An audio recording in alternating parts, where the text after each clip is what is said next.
আজ এই গুণে গুণান্বিত মুসলমানের বড় অভাব। অনেক নামাজি কালামি মুসলমান পাবেন, নিজেরটা ছাড়া আর কিচ্ছু বুঝে না। আমাদের আজকালকার চিন্তার গণ্ডিটা হলো আমার ছেলে মেয়ে, আমার স্ত্রী, আমার পরিবার, বাস এটুকু। আর গোটা দুনিয়া গোল্লা যাক, ধ্বংস হয়ে যাক, দেখা দেখি নাই। ভাইরা আমার, আল্লাহ তোমার প্রতি যেমন এহসান করেছে, তুমিও এরকম আল্লাহর বান্দাদের প্রতি এহসান করো। আমাদের প্রতি আল্লাহ অনেক এহসান করেন নাই? আল্লাহ আপনাকে দুটি চোখ দিয়েছেন, অনেককে দেন নাই। আল্লাহ আপনাকে দুটি কান দিয়েছেন, শ্রবণ শক্তি, সুস্থ শ্রবণ শক্তি দিয়েছেন, অনেককে আল্লাহ সেটা দেন নাই। আল্লাহ আপনাকে দুটি পা দিয়েছেন, আপনি সুস্থ সবলভাবে হাঁটাচলা করতে পারেন, যেটা অনেকেই লাভ করেনি। আল্লাহ আপনাকে দুটি হাত দিয়েছেন, যেটি অনেকে হয়তো হারিয়েছেন। আল্লাহ রাব্বুল আলামিন আপনাকে একটা সুস্থ মস্তিষ্ক দিয়েছেন, যেটা হয়তো অনেকে অর্জন করতে পারেনি। এই অঙ্গ প্রত্যঙ্গগুলো আল্লাহর এই নেয়ামত, এটা যদি আপনি আমি না পেতাম, লক্ষ লক্ষ কোটি কোটি টাকা, এমনকি নিজের সকল সম্পদ ব্যয় করে হলেও নিজের সেই রোগ, নিজের সেই অসুস্থতার ট্রিটমেন্ট এবং চিকিৎসার জন্য আমরা ব্যয় করতাম, তারপরও সুস্থ হওয়ার চেষ্টা করতাম, তাহলে কত লক্ষ লক্ষ কোটি কোটি এবং অগণিত টাকার মূল্যমান দিয়ে কোনোভাবে বের করা যাবে না। এরকম আল্লাহর নেয়ামত দিয়ে আমাদেরকে আল্লাহ তাআলা পরিপূর্ণ করে রেখেছেন, ঠিক কিনা বলেন? এই নেয়ামতগুলো পাওয়ার পর আমরা আল্লাহর বান্দাদের প্রতি ইহসান করার জন্য আল্লাহ নির্দেশ করেছেন যে আল্লাহ তোমার প্রতি অনেক নেয়ামত দিয়ে রেখেছেন, বহু নেয়ামত তুমি ভোগ করছো, তুমি হয়তো টের পাচ্ছ না। আল্লাহর নেয়ামতগুলোকে লিখে তুমি শেষ করতে পারবা না। এত নেয়ামত যেহেতু আল্লাহর তরফ থেকে পেয়েছ, অতএব তুমি আল্লাহর বান্দা যারা আছেন, অন্যান্য মানুষ যারা আছেন, তাদের প্রতি তুমি ইহসান করো। মুহতারাম হাজরিন, আমরা অনেক মুসলমানরা জানি না আল্লাহর কাছে সবচেয়ে প্রিয় আমলগুলোর মধ্যে থেকে অন্যতম সেরা আমল হলো মানুষের সেবা করা, মানুষের উপকার করা।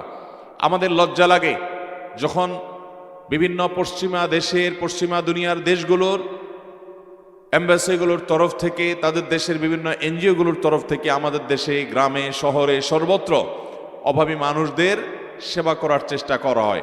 শত শত প্রতিষ্ঠানে দেশে আছে যে মুসলমানদেরকে সেবা করার নাম দিয়ে তাদের ঈমানটা কিনে নিয়ে যাচ্ছে, আছে না নাই?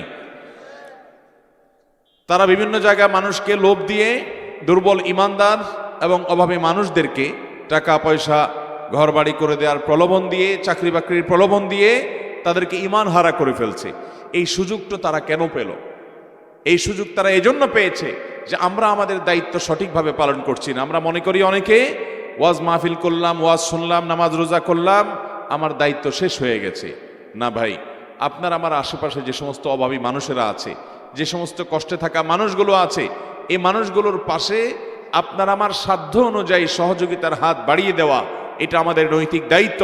নবী করিম সাল্লাল্লাহু আলাইহি সাল্লাম বলেছেন, আহাব্বুন নাসি ইলাল্লাহ আনফাউহুম লিন্নাস। আল্লাহর কাছে সবচেয়ে প্রিয় মানুষ কারা? যে মানুষগুলো অন্যান্য অভাবগ্রস্ত, দুর্দশাগ্রস্ত, দুর্গত, অভাবী এবং কষ্টে থাকা মানুষগুলোর জন্য উপকারী হয়, পরোপকারী হয়, মানুষের উপকার করার চেষ্টা করে। এই মানুষগুলো হলো আল্লাহর কাছে সবচেয়ে প্রিয় মানুষ। অতএব আল্লাহর কাছে প্রিয় মানুষ হওয়ার জন্য এরকম নানামুখী সামাজিক কার্যক্রম আমাদেরকে হাতে নিতে হবে। বিশেষ করে আমাদের দেশে সর্বত্র আলহামদুলিল্লাহ তরুণরা তারা ব্যাপকভাবে তারা নানামুখী সামাজিক কর্মকাণ্ড শুরু করেছে এবং এটার জন্য ওয়াজ মাহফিলগুলোর অবদান অনস্বীকার্য। ওয়াজ মাহফিলগুলোর অনেক ত্রুটি থাকতে পারে, সংশোধন করার মতো দিক থাকতে পারে, কিন্তু এই মাহফিলগুলো থেকে শত শত হাজার হাজার তরুণরা অনুপ্রাণিত হয়ে তারা সামাজিক কর্মকাণ্ডে যোগ দিয়েছে। অতএব আমাদের তরুণদেরকে ভোগ নয়, তাদেরকে ত্যাগ শেখাতে হবে। যদি ত্যাগ শেখানো যায়, সময়কে কাজে লাগানো শেখানো যায়, তাহলে এই তরুণরা তারা কিশোর গ্যাংয়ের সদস্য হবে না। এই তরুণরা তারা মাদক হাতে নিবে না, এই তরুণরা অস্ত্র হাতে নিবে না, এই তরুণরা মানুষের কষ্টের কারণ হবে না, বরং তরুণরা মানুষের উপকার করার কারণ হবে। অতএব এরকম তরুণ প্রতিটা সমাজে দরকার। এর জন্য অবশ্য উলামায়ে কেরামকে নেতৃত্ব দিতে হবে। মসজিদগুলো থেকে মসজিদের ইমাম সাহেব, খতিব সাহেবরা নিজ নিজ এলাকার তরুণদেরকে ডেকে নিয়ে তাদেরকে মিটিং করে, তাদেরকে আল্লাহর ঘরমুখী করে, তাদেরকে দিয়ে সামাজিক নানা উদ্যোগ গ্রহণ করতে হবে। রাস্তার ময়লা পরিষ্কার করার জন্য সামাজিক উদ্যোগ নেওয়া যেতে পারে, মশা নিধনের জন্য সামাজিক উদ্যোগ তরুণদের নেতৃত্বে নেওয়া যেতে পারে, অভাবী মানুষদের তালিকা প্রণয়ন করে সম্পদশালীদের তালিকা প্রণয়ন করে সম্পদশালীদের কাছ থেকে অর্থ নিয়ে স্বচ্ছতার সাথে জবাবদিহিতা নিশ্চিত করে এলাকার মান্যগণ্য মুরব্বীদেরকে সাথে নিয়ে দেশের আইন শৃঙ্খলার যথাযথ নিয়ম অনুসরণ করে আমরা যদি প্রত্যেকটা মসজিদ থেকে এরকমভাবে উদ্যোগ নেই এবং মসজিদ কেন্দ্রিক তরুণদেরকে যদি আমরা উদ্বুদ্ধ করি, শুধুমাত্র সহযোগিতামূলক কর্মকাণ্ড নয়, তাদের জন্য নানামুখী ক্রীড়া কৌতুকের ব্যবস্থা থাকতে হবে, তাদের জন্য নানা রকম আনন্দের উপলক্ষ থাকতে হবে। মসজিদগুলো যদি নেতৃত্ব দেয়, ইমাম খতিবরা যদি নেতৃত্ব দেন, তাহলে আমাদের যুবকরা তারা একাই এই সমাজের চেহারা বদলে দিবে ইনশাআল্লাহ। আমাদের এই সমাজের অভাবী মানুষদের অভাব দূর করার নাম করে তাদেরকে ধর্মান্তরিতকরণের এই জঘন্য কর্মকাণ্ড করার আর দুঃসাহস পাবে না বিদেশি এনজিওগুলো ইনশাআল্লাহ। কিন্তু আমাদের দায়িত্ব অনেক ভাইরা আমার, আমি সব সময় বলার চেষ্টা করি, বিশেষ করে আজকের এই তরুণদের এই তাদের চমৎকার যে নানামুখী উদ্যোগ তারা গ্রহণ করেছে বলে তারা জানিয়েছে। এরকম আরো বিভিন্ন জায়গায় মাহফিলে গেলে যুবকরা যখন বলে যে হুজুর আমরা সামাজিক কাজ করেছি, অমুক কাজ করেছি, আমি তাদেরকে অ্যাপ্রিসিয়েট করি, আমি তাদেরকে স্যালিউট জানাই। এরাই আমাদের ভবিষ্যৎ এবং এরাই হলো আদর্শ মুসলিম তরুণ। শুধুমাত্র ব্যক্তিগত ইবাদত বন্দী করলে হবে না, ইবাদত বন্দী তো করতেই হবে, তার পাশাপাশি সমাজের অভাবী মানুষের অভাব দূর করার জন্য আমাদের তরুণদেরকেই জাগতে হবে ইনশাআল্লাহ। জাগতে রাজি আছেন তো আপনারা? মনে রাখবেন, ভোগে আনন্দ আছে কিন্তু ত্যাগের আনন্দ তার চাইতে অনেক বেশি। ডক্টর খন্দকার আব্দুল্লাহ জাহাঙ্গীর রহমাল্লাহর এক ওয়াজে তিনি বলেছিলেন যে আপনি 1 কেজি গোশত কিনে নিজে রান্না করে খেয়েছেন, আপনি মজা পাবেন, এতে কোনো সন্দেহ নাই, ভোগে স্বাদ আছে। কিন্তু আপনি একজন অভাবী মানুষকে দেখে সে কতদিন গোশত খায়নি আপনি জানেন, আল্লাহ আপনাকে প্রায় খাওয়ায়, সেজন্য আল্লাহকে খুশি করবার জন্য তাকে গোশতগুলো দিয়ে দিলেন। এতে মনে হচ্ছে যে আপনি নিজে ভোগ করলেন না, কষ্ট পাবেন, কিন্তু তার মুখে যে হাসি দেখতে পাবেন এবং তার বাসায় বাচ্চাদের মধ্যে যে আনন্দ এবং যে উৎসব মুখর পরিবেশ তৈরি হবে, এটা দেখার পর আপনি নিজে খেয়ে যে আনন্দ পেতেন, আপনার মধ্যে আনন্দ তার চাইতে আরো বেশি হবে ইনশাআল্লাহ। অতএব ভাইরা আমার, আমরা মানুষের কল্যাণে কাজ করব তো আমি প্রত্যেক এলাকার যুবকদেরকে উদাত্ত আহ্বান করতে চাই, আপনাদের ইমাম খতিবরা যদি নিজেরা না জাগে, আপনারা তাদেরকে জাগ্রত করেন, ইমাম সাহেব খতিব সাহেবদেরকে আপনারা উদ্বুদ্ধ করেন এবং বলেন যে হুজুর আপনি নেতৃত্ব দেন, আপনি আমাদের সাথে থাকেন, বিশ্বস্ততার সাথে, আস্থা এবং নির্ভরতার সাথে আমাদেরকে এই সমাজের মানুষের কষ্ট লাঘব করার জন্য কাজ করতে হবে ইনশাআল্লাহ। সবাই রাজি আছেন তো? মনে রাখবেন, আল্লাহর কাছে প্রিয় মানুষগুলো হলো তারা যারা পরোপকার করে।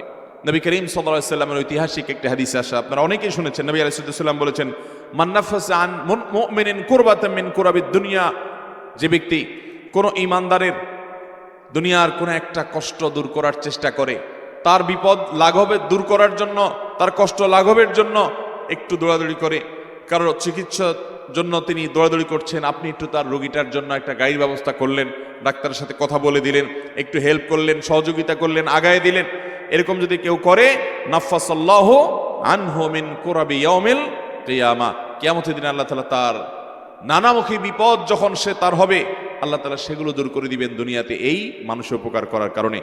এবং একইভাবে যে ব্যক্তি কোনো ঋণগ্রস্ত মানুষের ঋণ পরিশোধের জন্য চেষ্টা করবে, আল্লাহ রাব্বুল আলামিন আখিরাতে তার নানামুখী বিপদ দূরের জন্য, আল্লাহ রাব্বুল আলামিন তাকে উদ্ধার করার জন্য আল্লাহ তাআলা ফয়সালা করবেন, ব্যবস্থা গ্রহণ করবেন। এবং যে ব্যক্তি কোনো মুসলমানের দোষ ত্রুটি এগুলো গোপন করে, আল্লাহ তাআলা তার দোষ ত্রুটি গোপন করবেন। অতএব প্রত্যেকটা এলাকাতে, মসজিদে মসজিদে এবং প্রতিটা মাহফিলকে কেন্দ্র করে, মাদ্রাসাকে কেন্দ্র করে আমাদের তরুণদের জন্য নানামুখী উদ্যোগ গ্রহণ করতে হবে। আমি সৌদি আরবে দেখেছি প্রায় সকল মসজিদে বলতে পারেন তরুণদের জন্য ক্লাব থাকে, এই ক্লাবে তরুণরা আসে, তারা এসে নানামুখী সামাজিক কার্যক্রম এর জন্য তারা উদ্যোগ গ্রহণ করে, সে সমস্ত ক্লাবে বসে তারা পরামর্শ করে কিভাবে সমাজকে উপকার করবে, এবং সেখান থেকে তারা নানামুখী ক্রীড়া কৌতুক আনন্দ বিনোদন সাংস্কৃতিক আয়োজন তারা মসজিদগুলোর পাশ থেকে করে।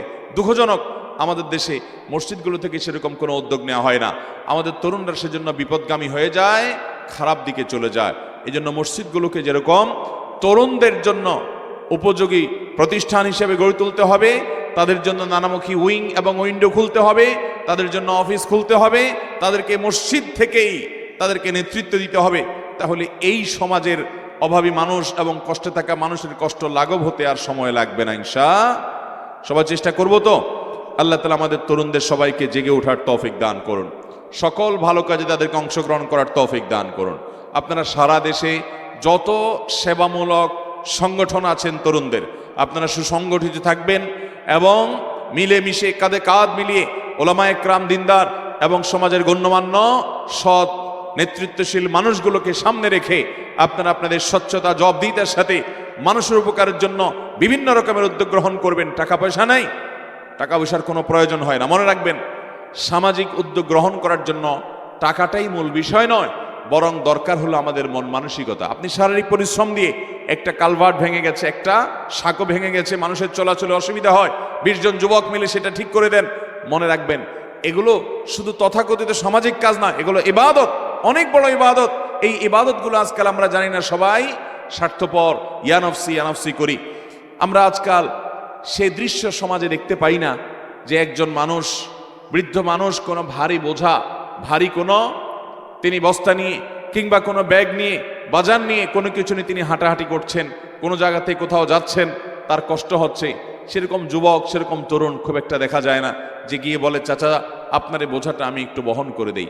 আপনারা সবাই একটা ঐতিহাসিক হাদিস জানেন, আমাদের প্রিয় নবী সাল্লাল্লাহু আলাইহি সাল্লাম যখন হেরা গুহায় তার প্রতি জিবরিল ওহী নাজিল করেছে, তিনি ভয় পেয়ে গেছেন, ভড়কে গেছেন। তিনি বাসায় এসে তার স্ত্রী উম্মুল মুমিনিন খাদিজা রাদিয়াল্লাহু তাআলা আনহাকে বললেন যে আমি তো ভয় পেয়ে গেছি, ভড়কে গেছি, কারণ জিবরিলের মতো এত বিশাল আকার আল্লাহর সৃষ্টি তিনি আগে দেখেন নাই।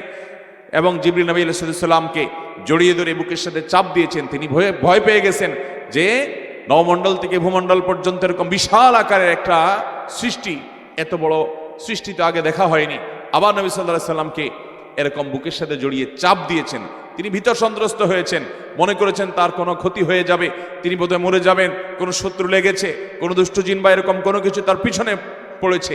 তখন উম্মুল মুমিনিন খাদিজা রাদিয়াল্লাহু তাআলা আনহা তিনি বলেছেন, কাল্লা লা ইউখজিকাল্লাহু আবাদা, আল্লাহর শপথ করে বলছি, আল্লাহ আপনাকে লাঞ্ছিত করবেন না, কখনো না, কখনো আল্লাহ আপনাকে লাঞ্ছিত করবেন না। কেন? কারণ ইন্নাকা লাতাসিলুর রাহিম, আপনি আত্মীয়তার বন্ধন রক্ষা করেন, কোনো আত্মীয়ের সাথে আপনি সম্পর্ক নষ্ট করেন না। ওয়া তাহমিলুল কাল, আপনি মানুষের বোঝা বহন করে দেন, কারো বোঝা তিনি বহন করতে পারছেন না, আপনি সেটা নিজের মাথায় বহন করে দেন, মানুষের উপকার করেন। ওয়া তুঈনু আলা নওয়াইবিল হক, সত্য এবং ন্যায়ের পক্ষে আপনি সবসময় থাকেন এবং ন্যায় এবং সত্য এটাকে সহযোগিতা করার জন্য আপনি সবসময় চেষ্টা করেন। একজন মানুষ মাজলুম হলে আপনি তার পাশে দাঁড়ান, একজন মানুষ জুলুমের শিকার হলে আপনি তাকে সাহায্য করার চেষ্টা করেন।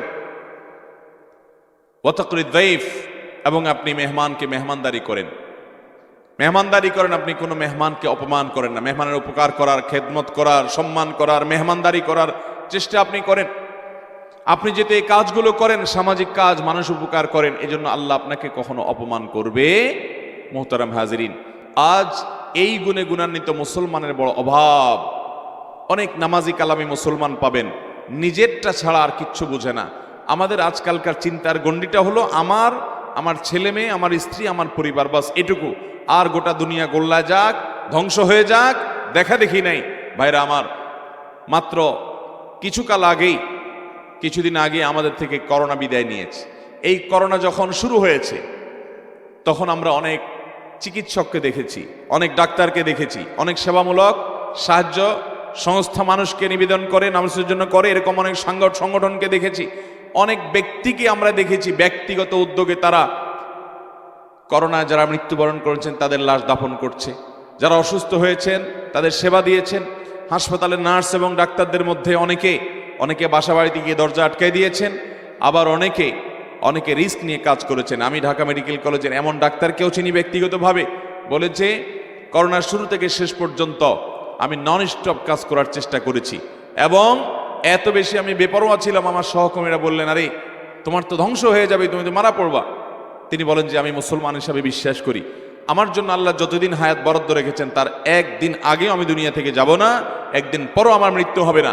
আমি সতর্ক থাকবো আপন জায়গায়, কিন্তু আমার ভয় কোন অবস্থাতে মানুষের সেবা থেকে আমাকে দূরে সরাতে পারবে না। আপনারা বলতে পারবেন করোনার সময় যত মানুষ উপকার করেছে, অনেক পরিমাণে অল্প হলে অনেক রাজনীতিকরাও করেছেন, বিশেষ করে ওলামায়ে কেরাম সবচেয়ে বেশি করেছেন সারা দেশে। আপনারা বলতে পারবেন যে করোনা মানুষ উপকার করতে গিয়ে তারা সব শেষ হয়ে গেছে? শেষ হয়ে গেছে তারা সবাই? যারা স্বার্থপর, অনেক স্বার্থপর বরং শেষ হয়ে গেছে, এই করোনায় মৃত্যুবরণ করে সে কবরে চলে গেছে। অনেক স্বেচ্ছাসেবক, অনেক স্বেচ্ছাসেবী সংগঠনের সদস্য, অনেক আলেম, অনেক ডাক্তার, অনেক চিকিৎসক, অনেক ভাই বোন, তারা কিন্তু মাঠে ময়দানে এই কঠিন সময় মানুষের সেবা দিয়েছেন। গোটা দেশ জুড়ে আলহামদুলিল্লাহ আল্লাহ তাআলা তাদেরকে বাঁচিয়ে রেখেছেন। হয়তো এই আমলের বিনিময়ে আল্লাহ তাদেরকে জান্নাত দিবেন। এই জন্য আমরা সামাজিক কর্মকাণ্ড মসজিদগুলোর নেতৃত্বে, ওলামাদের নেতৃত্বে, তরুণদেরকে সাথে নিয়ে আরো বেগবান করে এই কার্যক্রমকে সামনে এগিয়ে নিয়ে যেতে হবে। চেষ্টা করবো তো ইনশাআল্লাহ সবাই। ভাইরা আমার, মানুষের উপকার করার জন্য যে কোনো উদ্যোগ নেওয়া হবে, যদি সেটা বিশ্বাসযোগ্য হয়, নির্ভরযোগ্য হয়, আপনি সেখানে সামিল হয়ে যাবেন, আপনি সেখানে লেগে যাবেন। আমাকে আল্লাহ রাব্বুল আলামিন বুঝজ্ঞান হওয়ার পর থেকে আল্লাহ তাআলা এই কাজের সাথে লেগে থাকার তৌফিক দিয়েছেন। আমরা দেখেছি যখনই কোনো সামাজিক উদ্যোগ কেউ গ্রহণ করে আমরা সেখানে গিয়ে সামিল হয়েছি, লেগেছি। আমাদের প্রিয় নবী সাল্লাল্লাহু আলাইহি সাল্লামের আদর্শ এটা।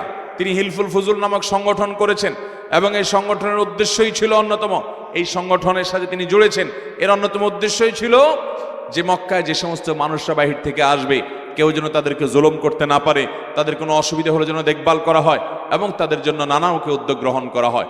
মধ্যপ্রাচ্যে অনেক দেশে, বিশেষ করে সৌদি আরবে আমি দেখেছি যে যুবকদের জন্য, তরুণদের জন্য শত শত প্রতিষ্ঠান এবং সংগঠন সংস্থা করে রেখেছেন উলামা ইকরাম, এবং এই সকল প্ল্যাটফর্মে থেকে তারা নানামুখী কার্যক্রম করে মুসলমানদের মুখ যেমন উজ্জ্বল করছে, বিশ্ব মানবতার উপকার করছে এবং তারা নিজেরা বিপদগামিতার পথ থেকে তারা বেঁচে থাকতে পারছে। তরুণদের যে তারুণ্য, তাদের যে উচ্ছলতা, তাদের যে উদ্যম, তাদের যে আবেগ, তাদের যে উচ্ছ্বাস, এটাকে কোনো না কোনো কাজে তারা ব্যয় করবেই করবে।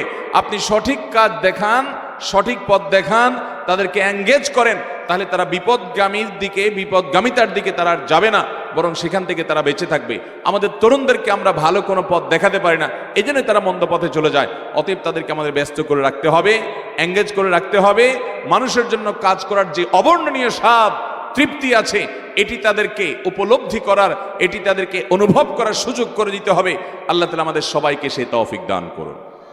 সবাই এই কাজগুলোর সাথে জড়াবো তো ইনশাআল্লাহ? প্রত্যেকে যার যার সাধ্য অনুযায়ী আমরা এই সমস্ত কাজ করব। এবং শুধু তরুণ কেন, অন্য যে কোনো বয়সের মানুষেরা, মুরব্বীদেরকে সাথে নিয়ে আপনারা নিজ নিজ এলাকাতে নানামুখী সেবামূলক সামাজিক সংগঠন এগুলা গড়ে তোলেন। আমাদের অবাক লাগে যখন আমরা দেখি যে বিভিন্ন এনজিও খ্রিস্টান ধর্ম প্রচার করছে, তারা নাস্তিক্যবাদ প্রচার করছে, তারা সেবার নামে মুসলমানদের ইমান কিনে চলছে। আজ আপনি উত্তরবঙ্গে চলে যান, দেখবেন ঘরে ঘরে খ্রিস্টান মিশনারিগুলোর কার্যক্রম তারা প্রসারিত করছে। আপনি চলে যান হিল ট্যাক্সে, আপনি দেখবেন আমাদের মুসলমান ভাইদেরকে তারা খ্রিস্টান বানাচ্ছে টাকা পয়সার লোভ দিয়ে। যে গ্রামে এক সময় 10 জন 20 জন খ্রিস্টান ছিল, এখন সেখানে 600-700 খ্রিস্টান। এরকম এলাকাকে এলাকা মানুষ খ্রিস্টান হয়ে যাচ্ছে। কদিন আগে এক ভাই আমাকে একটা স্ক্রিনশট পাঠালেন, আমার পরিচিত এবং অনেক বড় মাপের একজন লেখক, গবেষক, তরুণ মানুষ, তিনি পেশায় একজন ইঞ্জিনিয়ার। তিনি আমাকে একটা স্ক্রিনশট পাঠিয়ে বললেন যে এক ভদ্রলোক, তার নাম মুসলমানের নাম, সে প্রসঙ্গত আমাকে বলল, ভাই আপনি মুসলমান কিন্তু আপনি সৎ, সেজন্য আমার ভালো লেগেছে। তো যাকে কথা বলা হয়েছে সে মুসলমান, বললেন যে ভাই আপনার নামও তো মুসলমান, আব্দুল্লাহ বা এরকম কোনো নাম, তো মুসলমানের নাম, আপনি আমাকে মুসলমান বলছেন, আপনি কি মুসলমান না? আপনার নামও তো মুসলমানের নাম। তিনি বলেছেন আমার নাম মুসলমানের, কিন্তু আমি মুসলমান এক সময় ছিলাম, এখন আর নাই। এখন কি আপনি? বলে আমি খ্রিস্টান হয়ে গেছি। খ্রিস্টান কেন হলেন? বলেন যে আমি অর্থের অভাবে ছিলাম, অনেক কষ্টে ছিলাম, কোনো মুসলমান আমার কষ্ট দূরের জন্য, লাঘবের জন্য আগাইতে দেখি নাই, বরং অনেকের কাছে সাহায্য চেয়েছি, কেউ সাহায্য করে নাই, বরং খ্রিস্টান মিশনারিরা আমার সাহায্য করেছে, এই জন্য তাদের ধর্ম গ্রহণ করেছি। ভাইরা আমার, তাকে ওই ভাই পাল্টা প্রশ্ন করলেন যে আপনি কি ফিরে আসতে চান? বলে না, ফিরে আসার ইচ্ছা আমার নাই, আমার অসময়ে যারা আমার পাশে দাঁড়ায় নাই তাদের সাথে, তাদের দলে আমি আর ভিড়তে রাজি নই। অবশ্য এই ভদ্রলোকের লজিক অযৌক্তিক, কারণ কোনো মুসলমান আমার উপকার করুক বা না করুক, তার জন্য তো আমি ইসলাম আনবো না। আমি ইমান আনবো আল্লাহর প্রতি, ইসলাম গ্রহণ করব, সেটাকে হক জেনে, যেটা হক সেটার জন্য আমাকে কেউ উপকার করতে হবে, এরকম চিন্তা কোনো মানুষের থাকা উচিত না, এটা অশুদ্ধ চিন্তা। কিন্তু এই বাস্তবতা অস্বীকার করা যাবে না যে আমাদের অভাবী মানুষগুলোকে সেবা দেওয়ার নাম করে খ্রিস্টান মিশনারিরা খ্রিস্টান বানাচ্ছে। আল্লাহর কাছে আমাদেরকে এর জন্য জবাবদিহি করা। আমি বারবার এই জন্য ইমাম সাহেব, খতিব সাহেবদেরকে বলছি, মসজিদ কমিটির লোকদেরকে বলছি, মসজিদ শুধুমাত্র নামাজ পড়ার জায়গা নয়, শুধুমাত্র নামাজের মধ্যেই মসজিদকে সীমাবদ্ধ করবেন না। মসজিদ একটা সমাজের সকল সমস্যার সমাধানের মূল কেন্দ্র পরিণত হতে পারে। মসজিদ থেকে অভাবী মানুষের বাড়িতে চাল যাবে। মসজিদ থেকে স্বামী স্ত্রীর মধ্যে মনোমালিন্য হলে সেটি দূরের উদ্যোগ গ্রহণ করা হবে। অতএব মসজিদকে জীবন্ত মসজিদ করুন, তরুণদেরকে মসজিদের সাথে সম্পৃক্ত করুন, তাদেরকে উদ্যোগী করুন, তাদেরকে এঙ্গেজ করুন। এই সমাজের তরুণদের দিয়ে যত অপরাধ সংগঠিত হচ্ছে, এই সব অপরাধ যদি থামাতে হয়, দূর করতে হয়, তাহলে তরুণদেরকে সামাজিক বিভিন্ন কাজ, ওলামাদের, মসজিদগুলোর নেতৃত্বে এগুলোতে তাদেরকে এঙ্গেজ করতে হবে। দেখবেন তারা সমাজের জন্য মহা উপকারী প্রমাণিত হবে। সমাজের তারা কোনো অন্যায়, কোনো অবিচার, কোনো জুলুম, কোনো সন্ত্রাস, কোনো প্রকার মাদক সহ নানা রকমের অন্যায় তারা জড়াবে না, বরং তারা সমাজকে উপকারী করবে। আল্লাহ তাআলা আমাদের সবাইকে এরকম চমৎকার কিছু প্রতিষ্ঠান গড়ে তোলা এবং প্রতিটি মসজিদকে আল্লাহ রাব্বুল আলামিন নানামুখী কার্যক্রমের কেন্দ্রবিন্দুতে পরিণত করার তৌফিক দান করুন। জাযাকুমুল্লাহু খাইরা ওয়া আখিরু দাওয়ানা আলহামদুলিল্লাহি রাব্বিল আলামিন। এবং দেশি বিদেশি বিভিন্ন রকমের সংস্থা তারা তাদেরকে নানাভাবে ভোগবাদী করে তুলতে চায়। তরুণরা তাদের এই তরুণ বয়সে এমনিতেই নানামুখী যৌবনের উচ্ছলতায় তারা হারিয়ে যেতে চায়। তাদের প্রয়োজন হলো প্রপার গাইডলাইন, তাদের জন্য দরকার হলো সঠিক দিক নির্দেশনা। গোটা বাংলাদেশের এবং সারা পৃথিবীর ওলামা একরাম যার যার জায়গা থেকে তরুণদেরকে এমন পথের দিশা দেয় যে পথে পরিচালিত হলে তরুণরা নিজেরা আলোকিত হবে এবং আশপাশটাকে আলোকিত করবে এবং তারা সমাজের শ্রেষ্ঠ সম্পদে পরিণত হবে। এই জন্য ওলামা একরামের এই কাজ যেমন অব্যাহত রাখতে হবে, আমাদের তরুণরাও তাদের সুন্দর এবং সুস্থ এবং শুদ্ধতার পথ বেছে নিতে হবে। আমি প্রায়শই বলার চেষ্টা করি, আমাদের তরুণদের দিয়ে যে সমস্ত অনভিপ্রেত ঘটনা ঘটে, সেটা আপনি ইফটিজিং বলেন, সেটা আপনি মা বাবার অবাধ্যতা বলেন, অসামাজিক কর্মকাণ্ড বলেন, সেটা আপনি নানা রকমের সন্ত্রাস, নানা রকমের যে সমস্ত অনাকাঙ্ক্ষিত ঘটনাবলী ঘটে সেগুলোর কথা বলেন, এমনকি আমাদের কিশোররা পর্যন্ত আজ সেদিকে চলে যাচ্ছে এবং কিশোর গ্যাংয়ের মতো এ ধরনের ভয়ঙ্কর সন্ত্রাসী, উঠতি সন্ত্রাসীদের কথা আমাদেরকে শুনতে হচ্ছে। আমাদের ছোট ছোট বাচ্চারা সেদিকে চলে যাচ্ছে। তো এই পরিস্থিতি থেকে আমাদের উত্তরণের জন্য তরুণদেরকে কোরআন এবং হাদিসের আলোকে আলোকিত হওয়ার জন্য আহ্বান করতে হবে, উদাত্ত আহ্বান করতে হবে। বিশেষত আমাদের সকল সমাজের তরুণদেরকে যদি সমাজমুখী কার্যক্রমে তাদেরকে উদ্বুদ্ধ করা হয়, আমার বিশ্বাস এদেশের চেহারা পাল্টাতে খুব বেশি সময় লাগবে। আমরা আমাদের আস-সুন্নাহ ফাউন্ডেশনের তরফ থেকে গত কয়েক মাস আগে যে বৃহত্তর সিলেট সহ দেশের বিভিন্ন অঞ্চল যেখানে প্লাবিত হয়েছিল, মানুষ বন্যায় কষ্টে ছিল, তখন আমরা আমাদের সাধ্য অনুযায়ী অসহায় বন্যার্তদের পাশে দাঁড়াবার যে উদ্যোগ নিয়েছি, আলহামদুলিল্লাহ দেশের সর্বস্তরের তরুণ সমাজ, যুবকরা তারা আমাদের সাথে একাত্মতা পোষণ করে, কাঁধে কাঁধ মিলিয়ে রাত দিন পরিশ্রম করে তারা আলহামদুলিল্লাহ এই কাজকে চমৎকার জায়গায় নিয়ে গেছেন। আমার বিশ্বাস তরুণদেরকে আমরা এভাবে গাইডলাইন করে, পথনির্দেশ করে, তাদেরকে দিয়ে এ দেশের সকল দুঃখ দুর্দশা দূর করার পথের সবচেয়ে অগ্রপথিক হিসাবে বানিয়ে তোলা, গড়ে তোলা সম্ভব ইনশাআল্লাহ। মোহতারাম হাজরিন, অনেক প্রশ্ন আমাদের এখানে আছে, আমরা দেখছি কয়টার উত্তর দেওয়া যায়। প্রথম প্রশ্ন, আমার বাসস্থান চট্টগ্রাম, অফিস করি ঢাকায়, সপ্তাহে ৩-৪ দিন ঢাকায় অবস্থানকালে আমি সালাত আদায় করব মুকিম অবস্থায় না মুসাফির অবস্থায়? দেখুন, সফর অবস্থায় আমাদেরকে কসরের সালাত আদায় করতে হবে। আমরা যখন কোনো জায়গায় মুসাফির হিসাবে থাকব, ততক্ষণ আমাদের জোহর, আসর এবং এশা এই নামাজগুলোকে আল্লাহ তাআলা 2 রাকাত করে দিয়েছেন, কসর বলা হয় এটাকে। আর যদি আমরা নিজ বাসস্থানে থাকি, সফরে না থাকি, তাহলে সেক্ষেত্রে আমরা পুরো নামাজ পড়ব সাধারণ নিয়মে। এখন কথা হলো, কারোর বাসস্থান চট্টগ্রামে কিন্তু অফিস করেন তিনি ঢাকায়, সপ্তাহে 3-4 দিন বা 5 দিন তাকে ঢাকায় যদি অবস্থান করতে হয়, প্রশ্ন হলো ঢাকায় তিনি কি করেন? ঢাকা নিশ্চয়ই তিনি একটা বাসা ভাড়া করেছেন, কোনো একটা ম্যাচ ভাড়া করেছেন, কোথাও তিনি থাকেন। যদি কোনো জায়গায় তিনি থাকেন, তার একটা ঠিকানা হয়, তাহলে এই জায়গার বসবাসকারী তিনি, অস্থায়ী বাসিন্দা কিন্তু বসবাসকারী বাসিন্দা, তিনি মুসাফির নন। সেই হিসাবে তিনি পুরো নামাজ পড়বেন। আর যদি ব্যাপারটি এমন হয় যে না, ঢাকায় তার বসবাসের কোনো ঠিকানা নাই, তিনি শুধু আসা যাওয়া করেন, ধরুন অনেক ড্রাইভার ভাইয়েরা আছেন, বাড়ি তার চট্টগ্রামে, তিনি ঢাকা চট্টগ্রাম রুটে গাড়ি চালান, কিংবা ঢাকা কুমিল্লা রুটে গাড়ি চালান, কিংবা অন্য কোনো রুটে গাড়ি চালান, তো তার ঢাকায় আসা হয় কাজে, গাড়ি শেষ, গাড়ি চালানো শেষ, তার ট্রিপ শেষ, তিনি হয়তো কোনো একটা হোটেলে বা কোথাও হালকা রেস্ট করে 2, 4, 5, 6 ঘন্টা পরে আবার গাড়ি নিয়ে তিনি ছুটেন নিজ গন্তব্যের দিকে। তাহলে সেক্ষেত্রে তিনি মুসাফির, কারণ ঢাকায় তার থাকার কোনো বিশেষ ঠিকানা নাই এবং তার কোনো থাকার বন্দোবস্ত নাই, তিনি এখানকার বসবাসকারী নয়। বসবাসকারী দুই প্রকার, একটা স্থায়ী, একটা অস্থায়ী। আপনি স্থায়ী ঠিকানা থাকলেও পুরো নামাজ পড়বেন, আর অস্থায়ী ঠিকানা থাকলেও আপনাকে পুরো নামাজ পড়তে হবে। এবার আপনি দেখবেন যে আপনি যেখানকার জন্য প্রশ্ন করছেন সেখানে আপনি কি স্থায়ী বাসিন্দা নাকি অস্থায়ী বাসিন্দা। যদি আপনার স্থায়ী ঠিকানা হয় চট্টগ্রাম, তাহলে তো আপনি সেখানকার অস্থায়ী বাসিন্দা। অস্থায়ী বাসিন্দা হলে আপনি ভাড়াটিয়া হতে পারেন, সেটা হতে পারে একটা ম্যাচ, তাহলে সেক্ষেত্রে আপনি সেখানে পুরো নামাজ পড়বেন। আর যদি আপনি স্থায়ী বাসিন্দাও নন, অস্থায়ী বাসিন্দাও নন সেখানে, বরং সেখানে আসা যাওয়া করেন, 2 দিন 4 দিন থাকেন, আবার চলে যান, এবং থাকেন অন্য কারোর কোনো জায়গায়, কোনো হোটেলে, তাহলে সেক্ষেত্রে আপনি সেখানকার বসবাসকারী অস্থায়ী বাসিন্দাও নন, যার কারণে সেখানে আপনি মুসাফিরের নামাজ পড়বেন। একজন মানুষ তিনি ঢাকা শহরে ফ্যামিলি নিয়ে হোক বা একাকী হোক বাসা ভাড়া নিয়েছেন, মেস ভাড়া নিয়েছেন, তাহলে তিনি এটার অস্থায়ী বাসিন্দা। আবার একজন মানুষের স্থায়ী ঠিকানা পরিবর্তন হতে পারে। একসময় তার গ্রামে স্থায়ী ঠিকানা ছিল, এখন গ্রাম থেকে তিনি জমা বিক্রি করে শহরে ফ্ল্যাট কিনেছেন, বাড়ি করেছেন, বা তার পাসপোর্টে এনআইডিতে সব জায়গায় স্থায়ী ঠিকানা পরিবর্তন করে দিয়েছেন, এবং গ্রামে আর তার শিফট করার কোনো পরিকল্পনা নাই, তাহলে তার স্থায়ী ঠিকানা এখন পরিবর্তন হবে। এ বদলোক পরবর্তীতে গ্রামে এলে সেখানে মুসাফির থাকবেন, কারণ সেটা তার স্থায়ী ঠিকানা না, আর বর্তমান ঠিকানা তো নাই, কারণ তিনি শহরে বসবাস করেন। অতএব সেখানে তিনি মুসাফিরের নামাজ পড়বেন।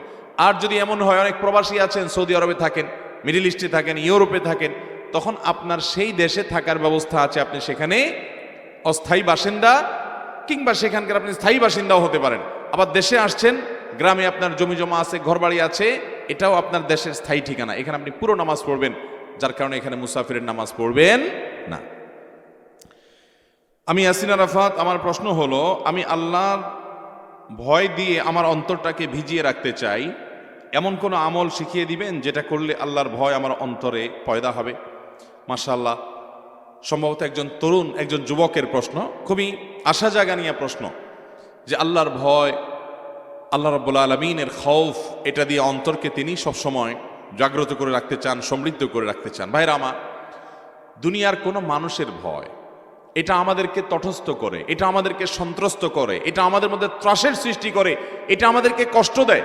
একজন সন্ত্রাসী আপনাকে খুন করবে, একজন শত্রু আপনার ক্ষতি করবে, একজন ডাকাত আপনাকে হত্যা করতে পারে, এরকম যদি ভয় থাকে তাহলে আপনার ভিতরে অস্থিরতা কাজ করবে, আপনার কষ্ট হবে, আপনার ঘুম হবে না, আপনার পেরেশানি হবে। ভাইরা আমার, আল্লাহর ভয় এমন একটি বিষয় যে আল্লাহর ভয় যদি আপনার অন্তরে চলে আসে, আল্লাহর শপথ করে বলছি, এর মতো উপভোগ্য, এর মতো অভাবনীয় তৃপ্তি এবং স্বাদ আল্লাহর জমিনে আর কিছুতে আপনি পাবেন না। আল্লাহর ভয় অন্তরে লালন করলে যে স্বাদ পাবেন, আল্লাহর ভয়ে সন্ত্রস্ত হয়ে যদি, আল্লাহর ভয়ে ভীত হয়ে যদি আপনি চোখের পানি ফেলেন, দেখবেন আপনার অন্তরটা বরং ভারমুক্ত হয়ে গেছে, আপনার অন্তরটা যখন বরং ফ্রেশ হয়ে গেছে। আর যদি আল্লাহর ভয় ছাড়া অন্য কোনো মানুষের ভয় আপনার চোখের পানি আসে, আপনি আরো অস্থির হবেন, আরো পেরেশান হবেন, আরো ডিপ্রেসড হবেন। এই জন্য আল্লাহর ভয় দ্বারায় অন্তরকে যদি পরিপূর্ণ করতে পারেন কেউ, তাহলে তার দ্বারা কোনো পাপাচার হবে না, অন্যায় হবে না, অবিচার হবে না, তার অন্তরটা সজীব থাকবে, সতেজ থাকবে, তাজা থাকবে, আল্লাহমুখী থাকবে। এই অন্তর সম্পর্কে আল্লাহ বলেছেন, ইয়াউমা লা ইয়ানফাউ মালুন ওয়ালা বানুন ইল্লা মান আতাল্লাহা বিকলবিন সালিম। কিয়ামতের দিন কেউ সম্পদ নিয়ে, কেউ সন্তান নিয়ে, বাড়ি গাড়ি নিয়ে আল্লাহর কাছে হাজির হলে কোনো লাভ হবে না, তবে যে একটা অন্তর নিয়ে যাবে, যেই অন্তরটা পরিচ্ছন্ন পবিত্র, সেখানে কোনো কলুষ নেই, এই অন্তরটা থেকে আখিরাতে উপকার দিবে। এই জন্য অন্তরে আল্লাহর ভয় জাগানো দরকার। আল্লাহর ভয় অন্তরে কিভাবে আসবে? নাম্বার 1, আপনাকে কোরআন পাঠ করতে হবে। ওয়াইদা তুলিয়াত আলাইহিম আয়াতুহু যাদাতুহুম ঈমানা। আল্লাহর আয়াত তেলাওয়াত করলে অন্তরে ঈমান বৃদ্ধি পায়। এই জন্য ভাইরা, আল্লাহর আয়াত কোরআন বেশি বেশি করে পড়বেন, বুঝে বুঝে পড়বেন। আজ মুসলমানদের বাসা থেকে কোরআন দূর হয়ে গেছে। স্মার্টফোন এবং নেটের নেশা আমাদেরকে মোবাইলগুলো আমাদেরকে কোরআন থেকে দূরে সরিয়ে ফেলেছে।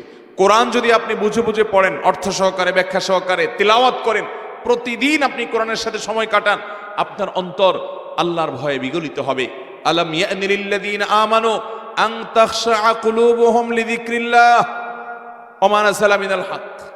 আল্লাহর পক্ষ থেকে যে হক এবং সত্য এসেছে সেটার কারণে আল্লাহর ভয়ে অন্তরটা বিগলিত হওয়ার সময় কি এখনো আসে নাই ভাই? এই মোবাইল আর কতকাল ফেসবুক, ইউটিউব, টিকটক এবং এই সমস্ত জিনিসের মধ্যে আপনি বুঁদ হয়ে থাকবেন? ভাইরা আমার, জীবন গলে যাচ্ছে বরফের মতো করে, কতকাল হারিয়ে থাকবেন এগুলোর মধ্যে? আসুন আল্লাহর ভয়ে ভীত করি নিজেকে, আল্লাহর ভয়ে নিজেকে অন্তরকে বিগলিত করি। সেজন্য কোরআন বুঝে বুঝে পড়বো তো ইনশাআল্লাহ। কোরআন বুঝে বুঝে পড়বেন, কোরআন পড়লে আল্লাহর ভয় অন্তরে জাগ্রত হবে। দ্বিতীয়ত, আল্লাহর নেককার এবং আল্লাহ ভীরু মানুষগুলোর সান্নিধ্যে থাকবেন। পৃথিবীর সব জায়গাতেই কম বেশি পাবেন। আপনি আপনার গ্রামে খোঁজ করেন, কিছু ভালো মানুষ পাবেন, তাহাজ্জুদের নামাজ পড়ে, কারোর কোনো ক্ষতি করে না, পারলে মানুষ উপকার করে, কোনো পাপাচার করে না, কোনো গুনাহ করে না, কোনো গালমন্দ করে না, এবং নিজে ভালো থাকার চেষ্টা করে। এরকম ভালো মানুষগুলোর সাথে মিশবেন, বন্ধুতা করবেন, তাদের সান্নিধ্যে বসবেন। আল্লাহ বলেছেন, ইয়া আইয়ুহাল্লাযীনা আমানুত্তাকুল্লাহ, ঈমানদাররা মুত্তাকি হও। কিভাবে হবে? ওয়া কুনু মা'আস সাদিকিন, সৎকর্মশীল মানুষদের সাথে থাকো। এই জন্য আপনি যখন নেককার মানুষদের সাথে থাকবেন, আল্লাহ ভীরু মানুষদের সাথে থাকবেন, আপনার অন্তরে আল্লাহর ভয় পয়দা হবে।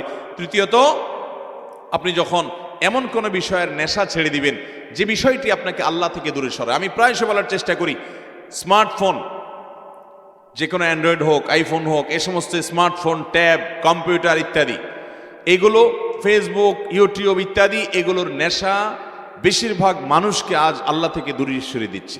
এগুলোর ব্যবহার অনেকে ইসলামের নামে করছেন, কিন্তু সেগুলো এমনভাবে অনিয়ন্ত্রিতভাবে ব্যবহার করছেন যে আমাদের নামাজে মনোযোগ নাই কেন? Mobile phone. আমাদের কোনো কথা মনে থাকে না কেন? Mobile phone. আমরা ইবাদতে স্বাদ পাই না কেন? স্বাদ না পাওয়ার কারণ মোবাইল ফোনের এডিকশন। এই আসক্তি আমাদের শেষ করে দিচ্ছে। এটাকে নিয়ন্ত্রণ করতে হবে, লিমিটেড সময় ব্যবহার করতে হবে। কল আসলে ধরবেন, কল করা লাগলে করবেন। এছাড়া ফেসবুক ইত্যাদি টিপাটিপির জন্য নির্দিষ্ট সময় রাখবেন, এই সময়ের বাহিরে আমি টিপাটিপি করব না। এরকম যদি আপনি নিজেকে নিয়ন্ত্রণ করতে পারেন, আল্লাহর ভয় দ্বারা আপনার অন্তরকে আপনি সমৃদ্ধ করতে পারবেন, বিগলিত করতে পারবেন। আর যদি এই সমস্ত নানামুখী দুনিয়া আর দুনিয়ার নানামুখী আয়োজন, চাকচিক্যের পিছনে নিজেকে এঙ্গেজ করে রাখেন, অন্তর কখনো আল্লাহ রাব্বুল আলামিনের ভয়ে বিগলিত হবে না। অতএব এই মোবাইল ফোনের আসক্তি থেকে বাঁচার জন্য সংগ্রাম করবো তো ইনশাআল্লাহ। এর জন্য সংগ্রাম করতে হবে রীতিমতো। নিজের বিরুদ্ধে নিজে অপারেশন করার ডিসিশন নিতে হবে যে আমি আমার চরিত্রকে বাঁচাবার জন্য, আল্লাহ ভীরুতা, তাকওয়া ঢুকানোর জন্য, আমি মোবাইল ফোনের আসক্তি থেকে বাঁচার জন্য প্রতিজ্ঞা করব। এটাকে নিয়ন্ত্রিত ব্যবহার করবেন। আসর টু মাগরিব, 1 ঘন্টা সকাল, 1 ঘন্টা বিকাল, আপনি মন ভরে আপনি মোবাইল টিপাটিপি করেন। কিন্তু সারাদিন যখন খুশি তখন, শুইতে শুইতে, ঘুমাইতে ঘুমাইতে, টয়লেট থেকে বাইর হইতে, রাস্তায় হাঁটতে, বহু যুবক রাস্তা দেখা যায় 2 হাতে মোবাইল টিপতে টিপতে এমনভাবে হাঁটে যে সামনে কি পিলার আছে না গাড়ি আছে। প্রায় আমরা পত্রিকা খুললে দেখি যে মোবাইল টিপতে টিপতে অথবা কানে হেডফোন দিয়ে গান শুনতে শুনতে রেল লাইন পার হতে গিয়ে রেলের নিচে কাটা পড়ে শেষ হয়ে গেছে। প্রায় পত্রিকা দেখা যায়। ভাইরা আমার, দুনিয়া এবং আখেরাত দুইটা ধ্বংস করে দিচ্ছে স্মার্টফোন। অতএব মোবাইলের ব্যবহার নিয়ন্ত্রণ করলে আল্লাহর ভয় দ্বারা অন্তরকে বিগলিত করা যাবে। আল্লাহ তাআলা আমাদের সবাইকে আল্লাহর ভয়ের এই দৌলতটি দান করুন, বলুন আমিন। এরপরে প্রশ্ন হলো, ইয়াজুজ মাজুজ সম্প্রদায় কারা এবং তারা কোথায় আছে, কখন তারা আত্মপ্রকাশ করবে? ভাইরা আমার, ইয়াজুজ এবং মাজুজ এদের সম্পর্কে আল্লাহ রাব্বুল আলামিন কোরআনে কারীমের সূরা কাহাফে আলোচনা করেছেন। ইয়াজুজ এবং মাজুজ এ দুটি সম্প্রদায় মানুষেরই একটা বিশেষ দুটি সম্প্রদায়। আদম আলাইহিস সালামের সন্তান আমরা যারা মানুষ হিসাবে পৃথিবীতে আছি, আমাদের পাশাপাশি অবিকল মানুষের মতোই মানুষেরই আরো দুটি বিশেষ ধরন আছে, যাদেরকে বলা হয়, একটাকে বলা হয় ইয়াজুজ আর একটা বলা হয় মাজুজ। এটা আদম আলাইহিস সালামের বংশেরই 3টা ধারা বলতে পারেন। একটা হলো এই সাধারণ মানুষ, আর একটা হলো ইয়াজুজ এবং মাজুজ। তারাও মানুষেরই দুটি ধরন। এই ইয়াজুজ মাজুজ তাদের সংখ্যা সাধারণ মানুষের তুলনায় অনেক বেশি, এবং এই মানুষগুলো ইয়াজুজ মাজুজ তারা সাধারণ মানুষের উপরে জুলুম, নিপীড়ন, তাদের অনেক শক্তি সামর্থ্য আছে, তারা যা খুশি তা করার মতো ওইরকম দৈহিক শক্তি আল্লাহ তাদেরকে দিয়ে রেখেছেন। তারা জুলুম নিপীড়ন করত। জুলকারনাইন নামক একজন শাসক ছিলেন হাজার হাজার বছর আগে। কোরআন সেই শাসকের ইতিহাস বর্ণনা করেছে। জুলকারনাইন শাসককে লোকজন মানুষেরা বলেছে যে ইয়াজুজ মাজুজ সম্প্রদায়রা আমাদের উপরে জুলুম অবিচার করে এবং ফিতনা ফাসাদ করে জমিনে, তাদেরকে কোনোভাবে নিয়ন্ত্রণ করা যায় না, সব তারা গ্রাস করে ফেলে সম্পদ। তাদের এই অবিচার থেকে, ফাসাদ থেকে আমাদের বাঁচাবার জন্য কোনো উদ্যোগ গ্রহণ করেন। তখন তাদেরকে কোনো একটা এলাকায়, সম্ভবত কোনো একটা পাহাড়ি এলাকায় তারা থাকতো, দিনের বেলা এসে জুলুম করত। তারা যখন তাদের এলাকায় প্রবেশ করেছে, মানুষের সমাজে যেন আসতে না পারে, সাধারণ মানুষের সমাজে, তখন বিশাল বড় প্রাচীর নির্মাণ করেছেন, সম্ভবত পিতল দিয়ে, এই জুলকারনাইন বাদশাহ, এবং তার অপর প্রান্তে তারা আটকে গেছে, আর আসতে পারে না।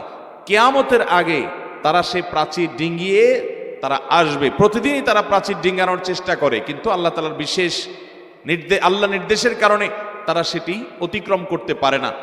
ইমাম মাহদি দুনিয়াতে তার আত্মপ্রকাশ হওয়ার পর, দাজ্জালের আগমনের পর এবং ঈসা আলাইহিস সালামের দুনিয়াতে নাজিল হওয়ার পর 4 নম্বরের কিয়ামতের বড় আলামত, একেবারে কিয়ামতের খুব কাছাকাছি সময় ইয়াজুজ মাজুজের আবির্ভাব হবে। তারা আবারও দুনিয়াতে তাদের সেই স্বরূপে আবর্তিত হবে। যখন তারা এরকম অবস্থা করবে, আল্লাহ রাব্বুল আলামিনের কাছে সাধারণ মানুষ দোয়া করবে। আল্লাহ নবী ঈসা আলাইহিস সালাম যিনি তখন আসবেন, তিনি দোয়া করবেন। তখন সবার সম্মিলিত দোয়ার কারণে আল্লাহ রাব্বুল আলামিন বিশেষ ধরনের পোকা ইত্যাদি দিয়ে তাদেরকে রোগ বালাই দিয়ে তাদেরকে ধ্বংস করবেন। সমূলে তারা শেষ হবে কিয়ামতের আগে। এই ইয়াজুজ মাজুজ তারা আল্লাহর সৃষ্টি, তারা আছে। কোথায় আছে, পৃথিবীর কোন প্রান্তে আছে আমরা জানি না। কেউ হয়তো বলবেন যে আজকে পৃথিবীতে স্যাটেলাইটের মাধ্যমে গোটা পৃথিবীর চতুর্পাশে, মাটির নিচে কোথায় কি আছে সব বের করা গেছে। তাহলে ইয়াজুজ মাজুজ সম্পর্কে তারা কোনো কিছু বের করতে পারে না, এটা সত্য হয় কিভাবে? মনে রাখবেন, পৃথিবীতে বিজ্ঞানের বহু আবিষ্কার কোরআন নাজিলের শত শত হাজার হাজার বছর পর কোরআনের অনেক কথাকে প্রমাণ করেছে। আল্লাহ তাআলা কোরআনে বলেছেন, মানুষ, ঘোড়া, গাধা, এই সমস্ত পশু, এগুলোর উপরে বাহন, এগুলোকে ব্যবহার করে এগুলো দিয়ে চলাফেরা করে। এবং এই আয়াতের শেষে আল্লাহ তাআলা বলেছেন, এরকম আরো অনেক বাহন হবে, বা এমন আরো অনেক বাহন যেগুলোর কথা তোমরা জানো না। আজ আমরা বাস, ট্রেন, গাড়ি, আমরা বিভিন্ন ইঞ্জিন চালিত নৌকা, আমরা দেখতে পাচ্ছি বিমান, বিভিন্ন রকমের রকেট ইত্যাদি। অথচ আল্লাহ তাআলা সেই আয়াতের মধ্যে ইন্ডিকেট করে রেখেছেন যে যে সমস্ত বাহন তোমরা আজকে ব্যবহার করছো, ঘোড়া, গাধা ইত্যাদি, ওটের পিঠে বহন করছো, তোমরা সফর করছো, এক সময় এগুলো ছাড়া আরো অনেক কিছু আসবে, সেই ইঙ্গিত আল্লাহ তাআলা আয়াতে দিয়ে রেখেছেন। এরকম বহু বিষয় কোরআনে বলেছে যেগুলো বাস্তবায়ন শত শত হাজার হাজার বছর পরে হয়েছে, মানুষ বুঝতে পারে নাই। বান্দার সমস্ত আমলগুলোকে আল্লাহ তাআলা উপস্থিত করবেন কিয়ামতের ময়দানে, দেখাবেন। কিভাবে দেখাবেন? 1400 বছর আগের মানুষ যখন ছবি, ভিডিও, ক্যামেরা ইত্যাদির আবিষ্কার হয় নাই, ছবি ভিডিও ধারণ করার এই প্রযুক্তি যখন ছিল না, তখন পৃথিবীর মানুষ বুঝতে পারতো না। কিন্তু তারা ঈমান এনেছে যে আল্লাহ বলেছেন সেটা সত্য নয়, মহাসত্য। আমাদের বুঝে আসুক বা না আসুক, আজকে আমাদের বুঝে আসছে ইয়াজুজ মাজুজের বিষয়। বিজ্ঞান, তথ্য প্রযুক্তির উন্নতির এই সময়ে তারা ধরতে পারছে না, কিন্তু বিজ্ঞানীরা হয়তো 2000 বছর পরে, 200 বছর পরে, 500 বছর পরে কোন এক সময় ধরতে পারবে, অথবা না পারবে। কিন্তু কোরআনে যেহেতু বিবৃত হয়েছে পৃথিবীর সব মিথ্যা হতে পারে, এটি মিথ্যা হওয়ার কোনো সুযোগ নাই। এরপরে প্রশ্ন হলো, সম্প্রতি সৌদি আরবে টানা বৃষ্টি হয়েছে ও বৃষ্টিপাত পরবর্তীতে উপর থেকে তোলা ছবিতে দেখা যাচ্ছে প্রচুর পরিমাণ সবুজ ঘাস ও গাছপালা জন্মেছে, যা মরুভূমিতে সচরাচর দেখা যায় না। প্রশ্ন হলো, এটা কি কিয়ামতের আলামত? ভাই, এ বিষয়ে আরো কয়েকজনই দেখি প্রশ্ন করেছেন, এবং এ বিষয়ে গত কয়েকদিন আগে সময় টিভি থেকে একজন সাংবাদিক জানতে চেয়েছেন, সেখানে আমি কিছু কথা বলেছি। সে আলোকে আমরা বলতে চাই, নবী করিম সাল্লাল্লাহু আলাইহি ওয়াসাল্লামের একটি হাদিস বিশুদ্ধভাবে বর্ণিত হয়েছে। তিনি বলেছেন, লা তাকুমুস সাআ হাত্তা তাউদা আরদুল আরব মুরুজাও আনহারা। ততক্ষণ পর্যন্ত পৃথিবীতে কিয়ামত হবে না যতক্ষণ পর্যন্ত মরুভূমি, যেখানে সবুজ শ্যামল ফসল, ফল, ঘাস ইত্যাদি উৎপন্ন হয় না, সেখানে ফসল উৎপাদন হবে, বৃষ্টি বাদল হয়ে পানি ব্যাপকভাবে পাওয়া যাবে, এবং সেখানে আপনার নহর, প্রসবন, ধারা, ঝর্ণা, ড্রেন বৃষ্টির পানিতে প্রবাহিত হতে থাকবে। অর্থাৎ নদীমাতৃক দেশ, আমাদের দেশে যেরকম সর্বত্র আমরা খাল, বিল, নদী, নালায় পানি পাই, মরুভূমির লোকেরা সেটা পায় না, কিন্তু সেখানে সেগুলো হবে। সেই সাথে সেখানে সবুজ শ্যামল পরিবেশ হবে, যা আমাদের এই সমস্ত অঞ্চলে, উপকূলীয় অঞ্চলে, ঘন বনাঞ্চল আছে, সে অঞ্চলে যেগুলো হয় মরুভূমিতে সেরকম হবে কিয়ামতের আগে। নবী করিম সাল্লাল্লাহু আলাইহি ওয়াসাল্লাম এটি বলে গেছেন। এটি তার অলৌকিকত্ব। তার এই হাদিসকে শত শত এই হাজার বছর পর্যন্ত পৃথিবীর মানুষ বুঝতে পারেনি, এখন আমাদের বোঝার মতো সুযোগ তৈরি হচ্ছে। শত শত হাজার বছর পর্যন্ত এরকম হয়নি, এখন আস্তে আস্তে হচ্ছে। অতএব এটি ঠিক যে কিয়ামতের আগে মরুভূমিতে সবুজ শ্যামল গাছ ঘাস ব্যাপকভাবে হবে, নদী নালা খাল বিল পানি প্রবাহিত হবে, বৃষ্টি বাদল হবে, যেটা মরুভূমিতে সচরাচর হওয়ার কথা নয়। যারা সৌদি আরবে ছিলেন, যারা মিডল ইস্টের বিভিন্ন দেশে ছিলেন, দুবাইতে ছিলেন, তারা জানেন ওই সমস্ত দেশে বহু কষ্ট করে শহরে ঘাস ইত্যাদি উৎপন্ন করতে হয়, কোটি কোটি টাকা ব্যয় করে। আপনার সেখানে বৃষ্টি বাদল সেভাবে হয় না, এবং মরুভূমিতে যে গাছগুলো হয় রুক্ষ, সেগুলোতে সবুজ তেমন কোনো পাতা পাওয়া যায় না। অত্যন্ত গরমে উত্তাপে সেগুলো থাকে হলো একেবারে রুক্ষ কিসিমের। এ ধরনের সামান্য কিছু গাছ পাওয়া যায়, ঘাস একেবারে বিরল দুর্লভ বিষয়। আজ বিশেষ করে যে ঘটনা বলা হচ্ছে বৃষ্টির কারণে, দেখা গেছে উপর থেকে দেওয়া ছবিতে যে চতুর্পাশে পাথরের ফাঁকে ফাঁকে সেখানে সবুজ ঘাস গজাচ্ছে, সবুজ হয়ে যাচ্ছে। এটা হওয়ার কথা ছিল না, কিন্তু হচ্ছে। এখন এই ঘটনা নির্দিষ্ট করে এটাই কি কিয়ামতের আলামত, নাকি এটা আরো সামনে আরো বাড়বে সেটা কিয়ামতের আলামত হবে, সেটা আল্লাহ তাআলা ভালো জানেন। আমরা নির্দিষ্ট এই ঘটনাকেই কিয়ামতের আলামত হাদিসে বলা হয়েছে সেরকমটি আমরা ফিক্স করব না, কারণ আমরা জানি না সেটা। তবে এটা ঠিক কিয়ামতের আগে মরুভূমিতে এমনটি হবে, নবী সাল্লাল্লাহু আলাইহি সাল্লাম বলেছেন। সেটা আর্টিফিশিয়ালি হোক, সেটা বাই নেচার হোক, যেভাবেই হোক এটা হবে। মরুভূমিতে এরকম পরিবেশ হবে। আর যে অঞ্চলগুলো মরুভূমি নয়, যে আমাদের অঞ্চলগুলো, এগুলোতে উল্টা হবে, এগুলোতে পানি থাকবে না, গাছপালা শুকিয়ে যাবে। ভাইরা আমার, অনেকে এটা নিয়ে আশ্চর্য হচ্ছেন এবং অনলাইনে আলাপ আলোচনা শুরু করেছেন যে হ্যাঁ, তাহলে কিয়ামতের একটা আলামত প্রকাশ হয়েছে, নবী সাল্লাল্লাহু আলাইহি ওয়াসাল্লাম ভবিষ্যদ্বাণী খেটে গেছে। ভাইরা আমার, কিয়ামতের 141টা আলামত, ছোট্ট একটা চটি বই আমি সংকলন করেছিলাম। এটি মূলত ডক্টর মোহাম্মদ আল আরিফি, সৌদি আরবের একজন বড় আলেম দ্বীন, তার একটি বই থেকে সংকলন করা, আশরাতুস সাআ নামক একটা বই। সেখানে তিনি কিয়ামতের 141টা আলামত উল্লেখ করেছেন কোরআন এবং হাদিস থেকে। এর ভিতরে 131টা আলামত হলো কিয়ামতের ছোট আলামত, যেগুলো অনেক আগে থেকে দেখা দিবে। আর 10টা আলামত হলো কিয়ামতের সর্বশেষ মুহূর্তে ফাইনালি দেখা দিবে, যার পরে আল্লাহ তাআলা মহাপ্রলয় করে এই সৃষ্টি জগৎ শেষ করে ফেলবেন। প্রত্যেক ইমানদারকে বিশ্বাস করতে হবে যে আমাদের সবাইকে কিয়ামতে দাঁড়াতে হবে, তার আগে মহাপ্রলয় হবে, সব শেষ হবে, তুলার মতো উঠতে থাকবে। আল্লাহ কোরআনে কারিমে বিভিন্ন জায়গায় কোরআনের সবচেয়ে বেশি আলোচনা করা হয়েছে যে কয়েকটি বিষয়, তার ভিতরে অন্যতম প্রধান হলো কিয়ামত, মহাপ্রলয়। এটি হবে, আল্লাহর সামনে দাঁড়াতে হবে, পুনরায় আবার মৃত ব্যক্তিদেরকে জাগ্রত করবেন, হিসাব দিতে হবে। সেটি মাথায় রেখে দুনিয়াতে মানুষ চলবে। কোরআন বারবার সেটি বলেছে, আম্মা ইয়াতাসাআলুন, তারা জিজ্ঞাসা করে কিয়ামত সম্পর্কে, আনিন নাবাইল আযীম, মহাসংবাদ যখন হবে, কিয়ামত যখন হবে, বিকট শব্দ হবে, ইসরাফিল সিংহে ফুৎকার দিবেন, মহানিনাদ হবে। এই নিনাদে গোটা পৃথিবীর, গোটা সৃষ্টি জগতের সব তুলার মতো উঠতে থাকবে, সব শেষ হবে এবং সকল ফেরেশতারা মারা যাবে। আল্লাহ তখন বলবেন, লিমানিল মুলকুল ইয়াউম লিল্লাহিল ওয়াহিদুল কাহার, আজ কার রাজত্ব আছে, সব শেষ হয়ে গেছে। যেই মালাকুল মউত সবার রূহ কবজ করেছে, তিনি নিজেও মৃত্যুবরণ করেছেন, সকল ফেরেশতা, সকল জিন, সকল মানুষ, সকল প্রাণী শেষ হয়ে গেছে। আল্লাহ তাআলা বলবেন, লিমানিল মুলকুল ইয়াউম, আজ কার রাজত্ব, লিল্লাহিল ওয়াহিদুল কাহার, মহান আল্লাহ রাব্বুল আলামিনের রাজত্ব, যিনি কাহার, তার রাজত্ব আজ শুধুমাত্র আছে। এরপর আল্লাহ তাআলা আবার সবাইকে সৃষ্টি করবেন এবং পৃথিবীর প্রথম মানুষ থেকে নিয়ে শেষ মানুষ পর্যন্ত সবাইকে একত্র করবেন, বিচারের দণ্ডদায়ম কায়েম করবেন। এরপরে আল্লাহ তাআলা সৎকর্মশীলদেরকে জান্নাত দিবেন, অসৎকর্মশীলদেরকে জাহান্নাম দিবেন। কিয়ামতের প্রতি ঈমান, এটি একজন মানুষকে আল্লাহমুখী করে, আল্লাহ ভীরু করে। ঈমানদারের ঈমান পূর্ণাঙ্গই হবে না যদি সে কিয়ামতে বিশ্বাস না করে। আখিরাতের প্রতি ঈমান, ঈমানের রোকনের মধ্যে গুরুত্বপূর্ণ একটা পার্ট। অতএব এটি কোনো আশ্চর্যের বিষয় নয় যে নবী করিম সাল্লাল্লাহু আলাইহি সাল্লামের কথা খেটে গেছে, আরবে মরুভূমিতে বৃষ্টি হয়েছে, সবুজ শ্যামল পরিবেশ দেখা গেছে। ভাইরা আমার, নবী সাল্লাল্লাহু আলাইহি সাল্লামের 131টা ভবিষ্যৎবাণী যেগুলো কিয়ামতের আগে হবে বলেছেন তিনি, তার ম্যাক্সিমাম হয়ে গেছে, ম্যাক্সিমাম ঘটে গেছে। তার মধ্যে একটা হলো, তিনি বলেছেন, রিআশা ইয়াতাতাওয়ালুনা ফিল বুনিয়ান, যারা ছাগলের রাখাল, ভালো করে শুনেন, যারা ছাগলের রাখাল, এরা পৃথিবীর বড় বড় শহরের বড় বড় দালান কোঠাগুলো তারা নির্মাণ করবে। আজ দেখেন দুবাইতে, সৌদি আরবে, মিডিল ইস্টে যে সমস্ত মানুষরা একসময় তারা ছাগল চড়াতো মরুভূমিতে, মরুচারী কিছুই ছিল না, পৃথিবীর সবচেয়ে বড় বড় দালানগুলো, সবচেয়ে উঁচু উঁচু বিল্ডিংগুলো এখন সেসব দেশে হচ্ছে কি হচ্ছে না? ভাইরা আমার, শুধু সেটি কেন, আমাদের দেশেও আপনি দেখেন নবী করিম সাল্লাল্লাহু আলাইহি সাল্লাম স্পষ্ট ভবিষ্যৎবাণী করেছেন কিয়ামতের আগে, ওয়া আনতারাল হুফাতাল উরাতাল আলা রিআ আশ-শা ইয়াতাতাওয়ানা ফিল বুনিয়ান, শুধুমাত্র ছাগলের রাখাল নয়, যাদের একসময় পায়ের নিচে জুতা ছিল না, যারা খুব সমাজে তুচ্ছ ছিল, এই মানুষগুলো সমাজের নেতা হবে। এখন দেখবেন অনেক ছেলে বাবা মার শাসন আদর থেকে বঞ্চিত, হয়তো বস্তি থেকে সিসকে সন্ত্রাসীর পথে পথ বাড়িয়ে খারাপ পথে চলে গেছে।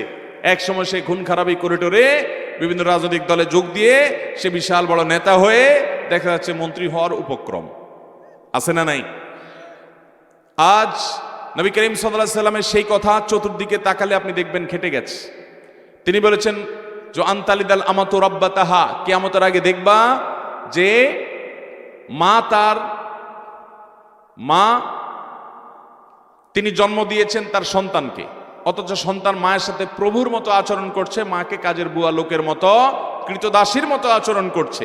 তার মানে দাসী তার সন্তানকে জন্ম দিবে, দাসী সন্তান জন্ম দিবে, যাকে জন্ম দিবে সে মালিক হবে। এর একটা ব্যাখ্যা এটাও যে সন্তান মায়ের সাথে দাসী সুলভ আচরণ করবে, নিজেকে মালিক মালিক ভাব নিয়ে চলবে। আজকে সমাজে হয়ে গেছে কি যায় নাই? অথচ আজ থেকে 20 বছর আগেও, 30 বছর আগেও, 25 বছর আগেও যারা সিনিয়র আছেন, বয়সে বেশি আছেন, তারা আশেপাশে লক্ষ্য করলে এরকম দৃশ্য দেখেন নাই যে সন্তান ছেলে মায়ের সাথে এরকম আচরণ করে, অথচ এরকম আজ অহরহ হয়ে যাচ্ছে। নবী করিম সাল্লাল্লাহু আলাইহি সাল্লাম যেসব ভবিষ্যৎবাণী করেছেন, এইসব ভবিষ্যৎবাণীগুলো নিয়ে ওই আরশাদুস সাআ বইটা যদি আপনি বাংলা অনুবাদ হয়ে গেছে যদি আপনি কিনেন, তাহলে আপনি অবাক হবেন। নেহায়াতুল আলমের একটা বই আছে, যদি কিনেন তা দেখবেন যে নবী সাল্লাল্লাহু আলাইহি সাল্লামের 131টা কিয়ামতের আগে ঘটে যাওয়া ভবিষ্যৎবাণী, কিয়ামতের পূর্বাভাস, লক্ষণ, এর বেশিরভাগ খেটে গেছে, হয়তো কিছু বড় বড় বাকি আছে। এখন কিয়ামত কবে হবে এটা আল্লাহ তাআলা ভালো জানেন। সেটা 200 বছর পরে হতে পারে, 2000 বছর পরেও হতে পারে। আল্লাহ কোরআনে বলেছেন ইকতারাবাতিস সাআ, 1400 বছর আগে নাজিল করেছেন, কিয়ামত নিকটবর্তী হয়ে গেছে। তাহলে কত হাজার বছর বাকি আছে আল্লাহ ভালো জানেন। ওটা দিনক্ষণ আমরা বলতে পারবো না, তো কিয়ামত হবে। আর আরবে মরুভূমিতে সবুজ শ্যামল পরিবেশ হবে, ঘাস হবে, নহর হবে, নদী নালা হবে। এই বিষয়ে নবী সাল্লাল্লাহু আলাইহি ওয়াসাল্লাম ভবিষ্যদ্বাণী করেছেন, সেটি হবে। এখন সম্প্রতি যে বৃষ্টি এবং সবুজ শ্যামল পরিবেশ দেখা দিয়েছে, এটাই কি নবী সাল্লাল্লাহু আলাইহি ওয়াসাল্লাম বুঝিয়েছেন কিনা সেটি নির্দিষ্ট করার, সেটি ফিক্স করে বলার এখতিয়ার আমাদের নাই। আমরা শুধুমাত্র মূল বিষয়টার প্রতি বিশ্বাস রাখবো। আল্লাহ তাআলা আমাদের সবাইকে কিয়ামতের জন্য প্রস্তুতি গ্রহণ করার তৌফিক দান করুন। বহু মানুষ আজ দেখবেন কিয়ামত কবে হবে, কবে ইমাম মাহদী আসবে, কবে অমুক আসবে, এগুলো নিয়ে ঘাটাঘাটিতে অতি ব্যস্ত থাকেন। অবশ্যই এগুলো নিয়ে আমাদের জানতে হবে, কিন্তু অতি ব্যস্ত থাকা যাবে না। এক সাহাবী বলছে, ইয়া রাসূলুল্লাহ, কিয়ামত কখন হবে? মাতাস সাআ। নবীজি বলছেন, কিয়ামত কবে হবে, তুমি কিয়ামতের জন্য কি প্রস্তুতি নিয়েছো সেটা বলো। তখন তিনি বলেন, ইয়া রাসূলুল্লাহ, আমি আপনাকে ভালোবাসি, এছাড়া আর কোনো আমল আমার নাই, প্রস্তুতি নেই। নবী সাল্লাল্লাহু আলাইহি ওয়াসাল্লাম বলেছেন, তুমি যাকে ভালোবাসো তার সাথে তোমার কিয়ামতে থাকা হবে। এই জন্য ভাইরা, আমরা কিয়ামতের জন্য প্রস্তুতি নিব, ভালো মানুষ হব, আল্লাহর প্রিয় বান্দা হব, হারামকে ত্যাগ করব। আল্লাহ আমাদের তৌফিক দান করুন। আমার একটা প্রশ্ন, জমির মাটি বিক্রি করা যাবে কিনা, আর সেই টাকা দিয়ে কোনো প্রয়োজনে লাগানো যাবে কিনা? জমির মাটি বিক্রি করা যাবে, এটাতে কোনো অসুবিধা নাই। আপনার ক্ষেতের জমি, আপনার ক্ষেতের মাটি, আপনার যে কোনো জায়গার ভিটার মাটি আপনি বিক্রি করলেন একজনের কাছে, এটা জায়েজ আছে, কোনো অসুবিধা নাই। যেহেতু এই জমিটার আপনার, অতএব আপনার জমির মাটিও আপনি বিক্রি করতে পারেন, গোটা জমিটাও বিক্রি করে দিতে পারেন। জমির নিচে থাকা কোনো কিছু ফসল উৎপাদন করলেন, সেগুলা যে কোনো কিছু আপনি বিক্রি করতে পারেন, কোনো অসুবিধা নেই। কিছুদিন আগে এক বক্তা মাহফিলে উর্দু ভাষায় বক্তব্য দিয়েছেন দোভাষীর সাহায্যে, পরবর্তীতে দেখা গেল লোকটি বাংলাদেশি। এই ঘটনা ইসলামের দৃষ্টিতে কি ব্যাখ্যা করবেন? আল্লাহ মাফ করুক, ওয়াজ মাহফিলগুলোতে আলোচক, আয়োজক, অনেক ক্ষেত্রে উভয়ের যোগসাজশে নানামুখী প্রতারণা হচ্ছে। এর কি ব্যাখ্যা করব আমরা? ওয়াজ মাহফিল থেকে মানুষ আল্লাহর ভয় মানুষের ভিতরে উদ্রেক হবে, মানুষ সত্যের পথ পাবে, মিথ্যা থেকে মানুষ দূরে সরবে, হকের পথে যাবে, বাতিল থেকে সরে আসবে। এটাই হলো ওয়াজ মাহফিলের উদ্দেশ্য। এখন ওয়াজ মাহফিলে কোনো আয়োজক যদি নিজে বিদেশি আয়োজক, ফরেনার আয়োজক, এই আকর্ষণ সৃষ্টি করার জন্য তিনি যদি বাংলাদেশি হয়ে উর্দুতে, আরবিতে, ইংরেজিতে কথা বলেন, আবার পাশে দোভাষী রাখা কথার অনুবাদ করান, তাহলে এটা স্পষ্টত প্রতারণা। এই লোক কোনো দায়ী বা ইসলাম প্রচারক হতে পারে না, এ লোক প্রতারক। নবী সাল্লাল্লাহু আলাইহি ওয়াসাল্লাম বলেছেন, মান গাশশা ফালাইসা মিন্না, যে মানুষকে ধোঁকা দেয়, প্রতারণা করে, 2 নম্বরই করে, সে আমার উম্মত হতে পারে না। বিধায় এই রকম প্রতারক, এরকম ব্যক্তিকে কখনো ওয়াজ মাহফিলে দাওয়াত দেওয়া যাবে না। আজকাল আয়োজকদের রুচি নষ্ট হয়ে গেছে, ভাড়ামো করা, নানা রকমের ফালতু কথাবার্তা বলে সময় পাস করা, শুধুমাত্র নেহায়েত লোক জমানো কথাবার্তা বলা, এবং অনেক সময় দেখবেন 1 হাত বক্তা, 1.5 হাতি বক্তা, একসময় পুরুষ ছিল এখন মহিলা হয়ে গেছে, মহিলা ছিল পুরুষ হয়ে গেছে, তারপরে যায়া নিউ মুসলিম। আরে ভাই, নিউ মুসলিম বক্তা বেচারা ইসলাম গ্রহণ করছে 30 বছর আগে, তারপরে সে এখনো নিউ মুসলিম আছে, সে পুরান মুসলিম কবে হবে? এই সমস্ত চটকদার কথা বলে বলে পোস্টারে বিভিন্ন লোক দাওয়াত দিয়ে মাহফিল জমানো হয়। এগুলো ওয়াজ না, এগুলো ইসলাম প্রচার নয়, এগুলো ম্যাগাজিন অনুষ্ঠান হতে পারে, ইসলাম প্রচারের নামে সমস্ত তামাশা হতে পারে। ওয়াজ মাহফিলগুলোর যে প্যাটার্ন, এটাতে ব্যাপকভাবে চেঞ্জ আনতে হবে। আয়োজকরা আল্লাহকে খুশি করার জন্য, মানুষকে ভালো কিছু কথা শোনাবার জন্য আলেমদেরকে দাওয়াত দিতে হবে। সে আলেমদের কথা মানুষ জমুক বা না জমুক, মানুষ জমাজমির দরকার নাই, উপকারী কথা বলতে হবে বিধায় এ ধরনের প্রতারণামূলক কাজ যদি আয়োজকদের যোগসাজশে হয়ে থাকে, তারাও আল্লাহর কাঠগড়ার আসামি হবে, মানুষের সাথে প্রতারণা করেছে। এবং এ ধরনের প্রতারণা ঘটনা অবশ্য একেবারে লাখে একটা ঘটে, তারপরে সেটি যেন একটাও না ঘটে আমাদের খেয়াল রাখতে হবে। আল্লাহ তাআলা আমাদেরকে এই সমস্ত প্রতারক থেকে বেঁচে থাকার তৌফিক দান করুন। আমার মৌসুমি ধান পেয়েছি 40 মণ, যার মধ্যে থেকে খেতে লাগবে 15 মণের মতো প্রায়। আমার অতিরিক্ত ধান থেকে 25 মণ, ধান থাকে 25 মণ, এর মধ্যে বাজার আবার পরিবারের চিকিৎসা আছে। প্রশ্ন হলো, আমাকে কি 25 মণ ধানের জাকাত দিতে হবে কিনা? ভাইরা আমার, ফসলের জাকাত দেওয়া ফরজ, এটা আপনারা জানেন তো? বাবারা জানেন এটা? ফসলের জাকাত দিতে হয়, আমরা অনেকে জানি না। এই ভাই যে প্রশ্ন করেছেন 40 মণ ফসল হয়েছে, 40 মণ ফসল হয়েছে বলতে ধান, সব ফসলের জাকাত দিতে হয় না। যে ফসল আপনার সংরক্ষণ করে রাখা যায়, ওজন করে রাখা যায়, ওজন করা যায়, মাপা যায় এবং রেখে দেওয়া যায়, এ ধরনের ফসল, এগুলোর জাকাত দিতে হয়। এখন ধান এটা এরকম ফসল, অতএব ধানের জাকাত দিতে হবে। 40 মণ ধান হয়েছে, আপনার খোরাকিতে 15 মণ যাচ্ছে কি যাচ্ছে না এটা দেখার বিষয় না। যতটুকু হয়েছে উৎপাদন, যতটুকু টিকেছে ক্ষেত থেকে উঠার পর ফ্রেশ, এই সবগুলো, বিশেষ করে 40 মণ যখন হবে, নেশাব পরিমাণ যখন হবে, নেশাবের বেশি 40 মণটা, তখন সবগুলোর জাকাত দিতে হবে আপনাকে। এই 40 মণের জাকাত দিতে হবে, খোরাকিটা বাদ দেখে দিলে হবে না। এখন কতটুকু জাকাত দিবেন? যেহেতু আমরা বেশিরভাগ ক্ষেত আজকাল নিজেরা সেচ দিয়ে করি, সেচ দিয়ে যদি করেন তাহলে 20 ভাগের 1 ভাগ, অর্থাৎ প্রতি 100 কেজিতে 5 কেজি করে আপনাকে দিতে হবে, গরিবকে দান করে দিতে হবে। এবং যদি সেটা শুধুমাত্র আসমানে পানি থেকেই হয়, সেচ দেওয়া না লাগে, তাহলে সেক্ষেত্রে 10 ভাগের 1 ভাগ, অর্থাৎ 100 কেজিতে 10 কেজি করে গরিব দুঃখী অভাবী মানুষকে দান করে দিতে হবে। আমরা অনেক সময় এমনিই দান করি, কিন্তু জাকাত নিয়ে তো দান করি না। ফসলের জাকাত অনেকে দেয় না, এবং এটা যে ফরজ এ সম্পর্কে অনেকের ধারণা নেই, বিধায় ফসলের জাকাত দিতে হবে আমাদেরকে। আমাদের মসজিদের ইমাম অশুদ্ধ তেলাওয়াত করে, যদি ইমামের পিছনে সহি তেলাওয়াতকারী কেউ থাকে, তাহলে তাদের নামাজ হবে কিনা? আমরা বললেও ইমামকে পরিবর্তন করতে পারছি না, এখন আমাদের করণীয় কি? ইমামের যদি বড় ভুল হয়, যেটাকে লাহানে জলি বলে, যেই ভুলের কারণে অর্থ পরিবর্তন হয়ে যায়, বিকৃত হয়ে যায়, তাহলে এই রকম ইমামের ইমামতি করা জায়েজ নাই। বিশেষ করে তার পিছনে যদি এমন কেউ থাকে যার তেলাওয়াত শুদ্ধ হয়, তাহলে নামাজ হবে না। কারণ যোগ্য লোক থাকতে, শুদ্ধ তেলাওয়াতকারী থাকতে, অশুদ্ধ ব্যক্তির পিছনে নামাজ হবে।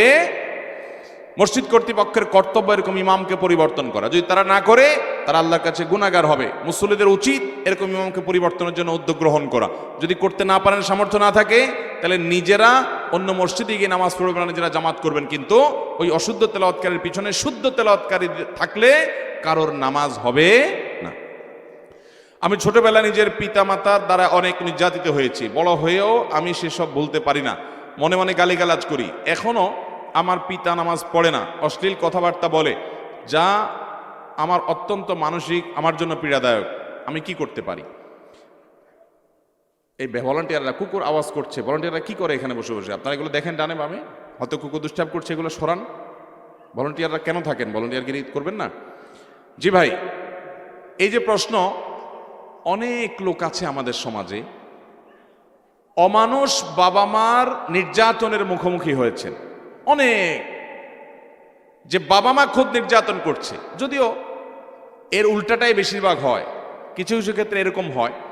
আমরা তাদেরকে বলবো, যারা বাবা মা দ্বারা নির্যাতিত হয়েছেন, প্রথম কথা হলো, আপনার বাবা মা আপনার প্রতি অবিচার করার কারণে, জুলুম করার কারণে তারা আল্লাহর কাঠগড়ার আসামি হবে। অনেক বাবা মা মনে করে কি, যে আমি তো বাবা মা হয়ে গেছি, বিধায় সন্তানদের প্রতি যা খুশি তা করতে পারবো, আমার তো বোধহয় কোনো বিচার হবে না। মনে রাখবেন, সন্তান যদি বাবা মার হক নষ্ট করে, তাদের যেমন বিচার হবে, ঠিক একইভাবে বাবা মা যদি সন্তানের হক নষ্ট করে, তাদেরও বিচার হবে কি হবে না? আপনি সন্তানকে ভরণ পোষণ দেন নাই, জুলুম করেছেন, গালিগালাজ করেছেন, অত্যাচার অবিচার করেছেন, বৈষম্য করেছেন, একজনকে দিয়েছেন অন্যকে দেন নাই, আপনারও বিচার হবে। অতএব কোনো বাবা মা যদি অন্যায় করে থাকে, সন্তানদেরকে আমরা বলবো, আপনার বাবা মার অন্যায়ের কারণে আল্লাহ বিচার করবেন, আপনি গালমন্দ করে নিজের আমল নষ্ট করবেন না। তবে বাবা মার প্রতি সদাচরণ করার আপনার পক্ষ থেকে চেষ্টা করবেন যে আমার দায়িত্বটা আমি আদায় করব। তিনি ত্রুটি করেছেন, তিনি আল্লাহর কাছে দায়ী থাকবেন। এটা কঠিন, কিন্তু আপনাকে সেই কাজটা করার চেষ্টা করতে হবে। এরপরে প্রশ্ন হলো, আমাদের মসজিদে কিছু লোক দান করে দাবি করে যে আমরাই মসজিদ নির্মাণ করেছি। এরকম দাবি করলে মসজিদে নামাজ জায়েজ হবে কিনা? মসজিদ হবে আল্লাহর জন্য। যত হাদিসে মসজিদ নির্মাণের ফজিলত বলা হয়েছে সেখানে সব জায়গায় এই কথা বলা হয়েছে, মাম বানা লিল্লাহি মাসজিদা, যে ব্যক্তি আল্লাহর জন্য কোনো মসজিদ নির্মাণ করবে। অতএব মসজিদ নির্মাণ হবে কার জন্য? এখন আমাদের দেশে অনেকে মসজিদ বানায় ফুটানির জন্য, নাম কাম জাহির করার জন্য। অমুকের ছেলে মসজিদ বানাইছে, অমুকের বাড়ির সামনে মসজিদ হয়েছে। কোনো মসজিদ কমিটিতে আপনি হয়তো আছেন, কোনো কারণে গন্ডগোল লাগছে, আপনাকে সেক্রেটারি সভাপতি বানায় না, আপনি যে আরেকটা মসজিদ বানাইছেন, আছে না নাই? এইসব উদ্দেশ্যে মসজিদ আলাদা করা, মসজিদ ভেঙে ফেলা, আরেকটা মসজিদ নির্মাণ করা, এটা জায়েজ। মনে রাখবেন, এরকম মসজিদ নির্মাণ করে সবের পরিবর্তে গুনাহ হতে পারে। মসজিদ হবে শুধু আল্লাহকে খুশি করার জন্য। অনেক এলাকায় আজকে মসজিদ হচ্ছে প্রয়োজন ছাড়া। একটা মসজিদে আছে মুসল্লি পুরে না, মসজিদের মধ্যে পাশেই আরেকটা মসজিদ বানাচ্ছে। কেন? কারণ ওনারা নিজেরা কমিটির সদস্য হবেন, নেতাগিরি করবেন, সেখানে তারা হয়তো তাদের বাড়ির সামনে মসজিদ করবেন। এই সমস্ত উদ্দেশ্যে মসজিদ করলে সেটা কারণে কোনো সওয়াব পাওয়া যাবে না। তবে মুসল্লিরা সেখানে নামাজ পড়লে তাদের নামাজ হয়ে যাবে।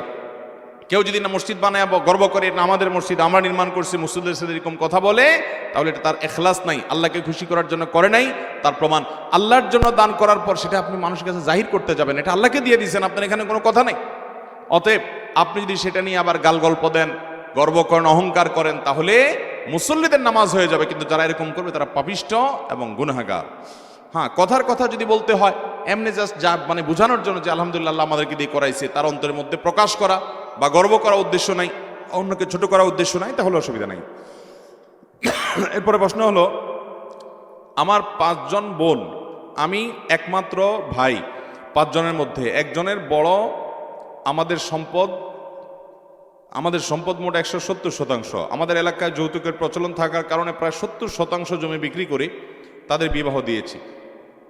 এখন কথা হচ্ছে সম্পদ কিভাবে বন্টন করব? খুব দরকারি একটা প্রশ্ন। ভাইরা আমার, বাবা মার সম্পদে ছেলে মেয়ে সবার অধিকার আছে না নাই? কোরআনে আল্লাহ তাআলা সবার অধিকার বর্ণনা করেছেন না? এখন মুশকিল হলো, বোনদেরকে অনেক সময় ভাই বিয়ে দিয়েছেন, ভাই বিয়ে দিতে গিয়ে অনেক খরচ করেছেন। যদিও ইসলামের নির্দেশ অনুযায়ী বিয়ে যদি হয় তাহলে মেয়েদের বিয়ে দিতে খরচ হবে না, বরং আরো টাকা পাবে, মহরের টাকা। ঠিক না ঠিক? আমাদের দেশের সিস্টেম এমন উল্টাইছি আমরা যে মেয়ে বিয়ে দিতে হলে বেচারার আরো টাকা খরচ করতে হয়। আমাদের দেশে প্রায় শোনা যায় যে কোনো কন্যা দায়গ্রস্ত পিতা তিনি এসে সহযোগিতা চাচ্ছেন, আমার মেয়েটা বিয়ে দেবো, একটু সাহায্য করেন। অথচ হওয়ার কথা ছিল উল্টা, কোনো ছেলে বলবে যে আমি বিয়ে করব, মহরের টাকা না, আমার একটু সাহায্য করেন। হওয়ার কথা ছিল সেটা। এখন যারা ছেলে হয় তারা এমন এক বীর বাহাদুর হয় যে তাদের কোনো টেনশন নাই, টেনশন সব মেয়ের বাবার। আরে ভাই, মেয়ের বাবা তো আস্ত একটা মেয়েকে ছোট থেকে বড় পর্যন্ত করেছে, এর পিছনে লক্ষ লক্ষ টাকা খরচ করেছে। মেয়েটাকে তুলে দিয়ে দিবে ছেলের বাড়িতে। এই ছেলে এই মেয়ে নিতে হলে অনেক মূল্য দিতে হবে, তাকে ওয়ালিমা খাওয়াতে হবে, তাকে মহর পরিশোধ করতে হবে, মেয়ের বিয়ের বাজার করতে হবে, শ্বশুর বাড়িতে মিষ্টি নিতে হবে, তার অনেক কাজ আছে, খরচ আছে। আর মেয়ের বাপের তো কোনো খরচ নাই, সে তো মোচে তাও দিয়ে বসে বসে খাবে, মহরের টাকা নিবে। হওয়ার কথা ছিল এটা, আমরা এটাকে উল্টায় ফেলেছি, যার কারণে মেয়ে বিয়ে দিতে উল্টা মেয়ের বাবাকে মানুষের কাছে হাত পাততে হয়, গরিব মানুষদেরকে। ঠিক না ঠিক? এই সমাজের অপসংস্কৃতি আমাদেরকে রুখতে হবে। ভাইরা আমার, শুধুমাত্র নামাজ কালাম পড়ে আল্লাহর কাছে নাজাত পাবেন না। আপনি বিয়ে করেছেন, শ্বশুর বাড়ি থেকে যৌতুক নিয়েছেন, কৌশলে ছলে বলেন যে শ্বশুর খুশি হয়ে দিয়েছে। খুশি হয়ে আমাকে তো দেয় না, আপনাকে কেন দেয়? আপনার শ্বশুর খুশি হয়ে আপনাকে যে খাট কিনে দিছে, কই আমাকে তো একটা খাট দিল না যে হুজুর আপনার খাট কিনে দিই। আচ্ছা আমি না হুজুর, মানুষ আমাকে দিবে, আর অন্যদেরকে তো দেয় না। ভাইরা আমার, এগুলা কৌশলে বলে যে শ্বশুর বাড়ির খুশি হয়ে দিছে, ওনাদের মেয়েকে ওনারা দিছে। অনেক ছোট লোক আছে, মেয়ের বাপরে বলে আমাদের কিছু দেওয়ার দরকার নাই, আপনার মেয়েকে আপনি খুশি হয়ে যা দেন। বলে কি বলে না? আপনার মেয়েকে আপনি খুশি হয়ে যা দেন। আরে ভাই, আমার মেয়েকে আমি খুশি হয়ে কি দেব না, তোমার মাথা ব্যথা কেন এটা নিয়ে? লক্ষণ খারাপ। যে সমস্ত অমানুষ, যে সমস্ত ছোট লোক, অনেক নামাজি কালায় মানুষ আছে, এই লম্বা দাড়ি, মাথায় টুপি আছে, ভালো করে শুনে রাখেন। অনেক মহিলা আছে, বৃদ্ধ মহিলা আছে, অনেক চাচিরা আছেন, কোরআন তেলাওয়াত করে, তাহাজ্জুদ পড়ে, তসবি হাতের থেকে রাখে না, সব ভালো কাজ করে, তার ভালো কাজগুলো প্রশংসার যোগ্য, ঠিক আছে, বাট ওই যে বৌমানে খোঁচা, এখন বলে মা তোমার আব্বারে বলো, তোমারে তো থাকবে এগুলা, স্বর্ণ গয়না দিলে এগুলোকে আমরা নেব, আমরা তো দুনিয়া থেকে চলে যাবো, সব তো তোমাদেরই থাকবে। এই যে কৌশলে মেয়ের বাপের বাড়ির থেকে জিনিসপত্র আদায় করা, এটা হারাম। এটা কি হারাম। আপনি নামাজ কালাম পড়েন, দাড়ি রাখেন, টুপি লাগান, বোরকা পরেন, কোরআন তেলাওয়াত করেন, নামাজ কালাম পড়েন, আপনি জানেন না এটা হারাম। যৌতুক নেওয়া হালাল না হারাম? মেয়ের বাবা যদি মেয়েকে খুশি হয়ে কিছু দিতে চায়, এটা তার ব্যাপার। আপনি যদি কৌশলে খোঁচাখুচি করেন, বেশিরভাগ পরিবারে খোঁচাখুচি করে, আশেপাশে মহিলারা বলে তো বৌমা বাবার বাড়ি থেকে তোমার কি দিছে, তোমার বাপেরা কিছু দেয় নাই। আহারে, আবার অনেক ছোট লোক আছে মেয়েদেরকে কতভাবে কষ্ট দেয়, বলে যে তোমার বাপ ভাইরা একটু ফোনও দেয় না, আহারে একটু আসেও না, তারা খোঁজ খবরও নেয় না। আমার বাপ ভাই আমার খোঁজ খবর যদি না নেয়, আমার কষ্ট লাগবে, এটা আমার ব্যাপার, তোমার এত চুলকায় কেন? মনে রাখবেন, বৌমাদেরকে যারা এভাবে কষ্ট দেন, ভাবিদেরকে কষ্ট দেন, যে সমস্ত ননদেরা আশেপাশ থেকে, আপনারা জানেন না এটা আপনারা কবিরা গুনাহ করছেন। আপনারা কবিরা গুনাহ করছেন, আপনার কোনো আমল কুলাবে না, মানুষের হক নষ্ট করছেন। তার বাপ মা, তার ভাইরা যদি তার খোঁজ খবর না নেয়, তারা আল্লাহর কাছে গুনাহগার হবে। আপনি এই কথা বলে ভদ্র মহিলাকে কষ্ট দিবেন না, তার কষ্ট আরো বাড়াবেন না।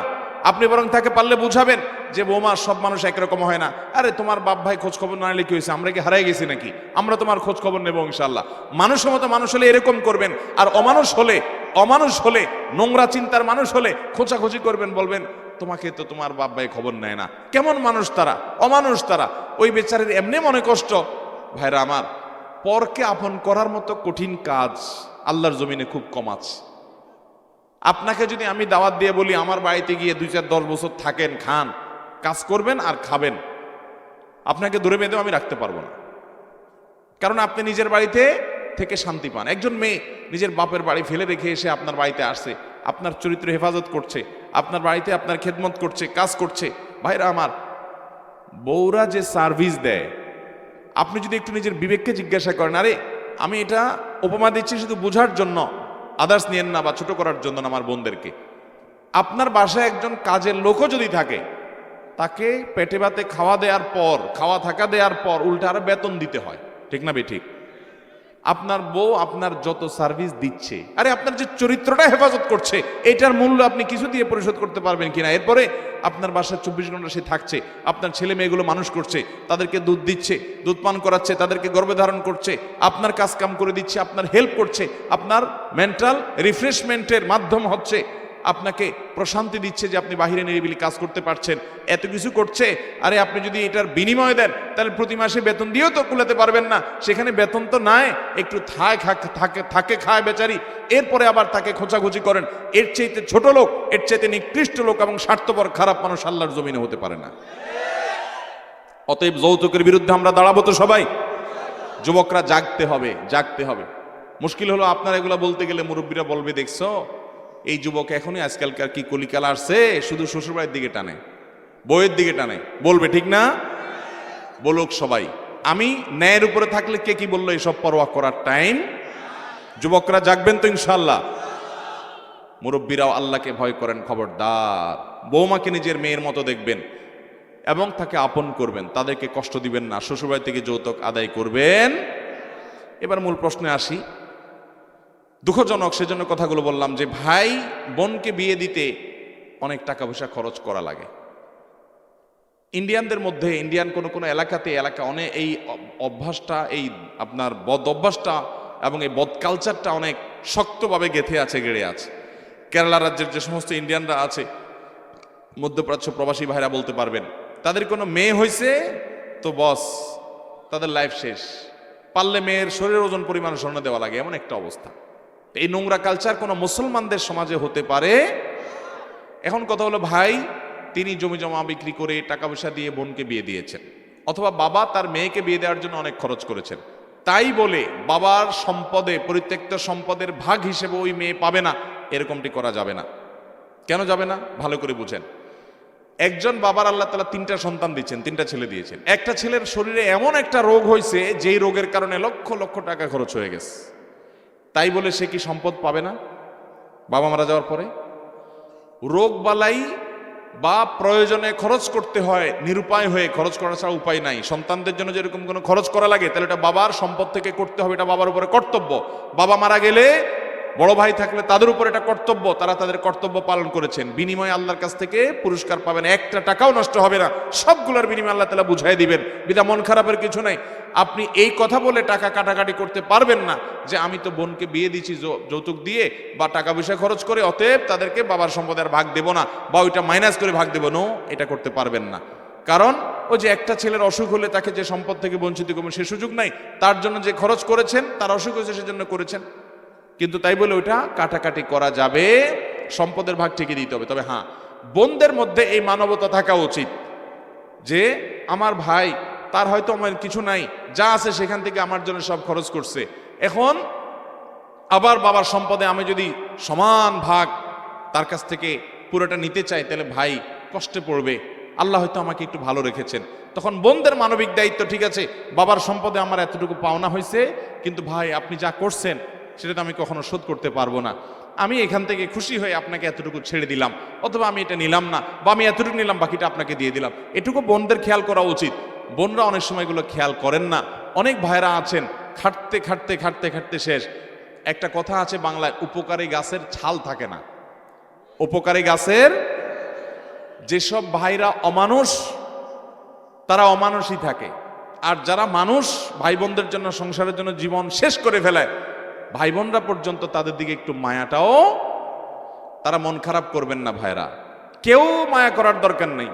আপনার প্রতিটি ভালো কাজের বিনিময় আহকামুল হাকিমিন দিবেন। চুল পরিমাণ আপনার কোনো পরিশ্রম বৃথা যাবে না যদি আপনি আল্লাহকে খুশি করার জন্য দেন। মানুষের কাছে কোনো ফিডব্যাক আশা করবেন না। আল্লাহ নিককার মান্দাদের প্রশংসা করতে গিয়ে সূরা দাহরে বলেছেন, ওয়ায়ুতঈমুনা আত-তাআমা আলা হুব্বিহি মিসকিনা ওয়া ইয়াতীমা ওয়া আসীরা ইন্নামা নুতঈমুকুম লিওয়াজহিল্লাহ লা নুরিদু মিনকুম জাযাআও ওয়ালা শুকুরা।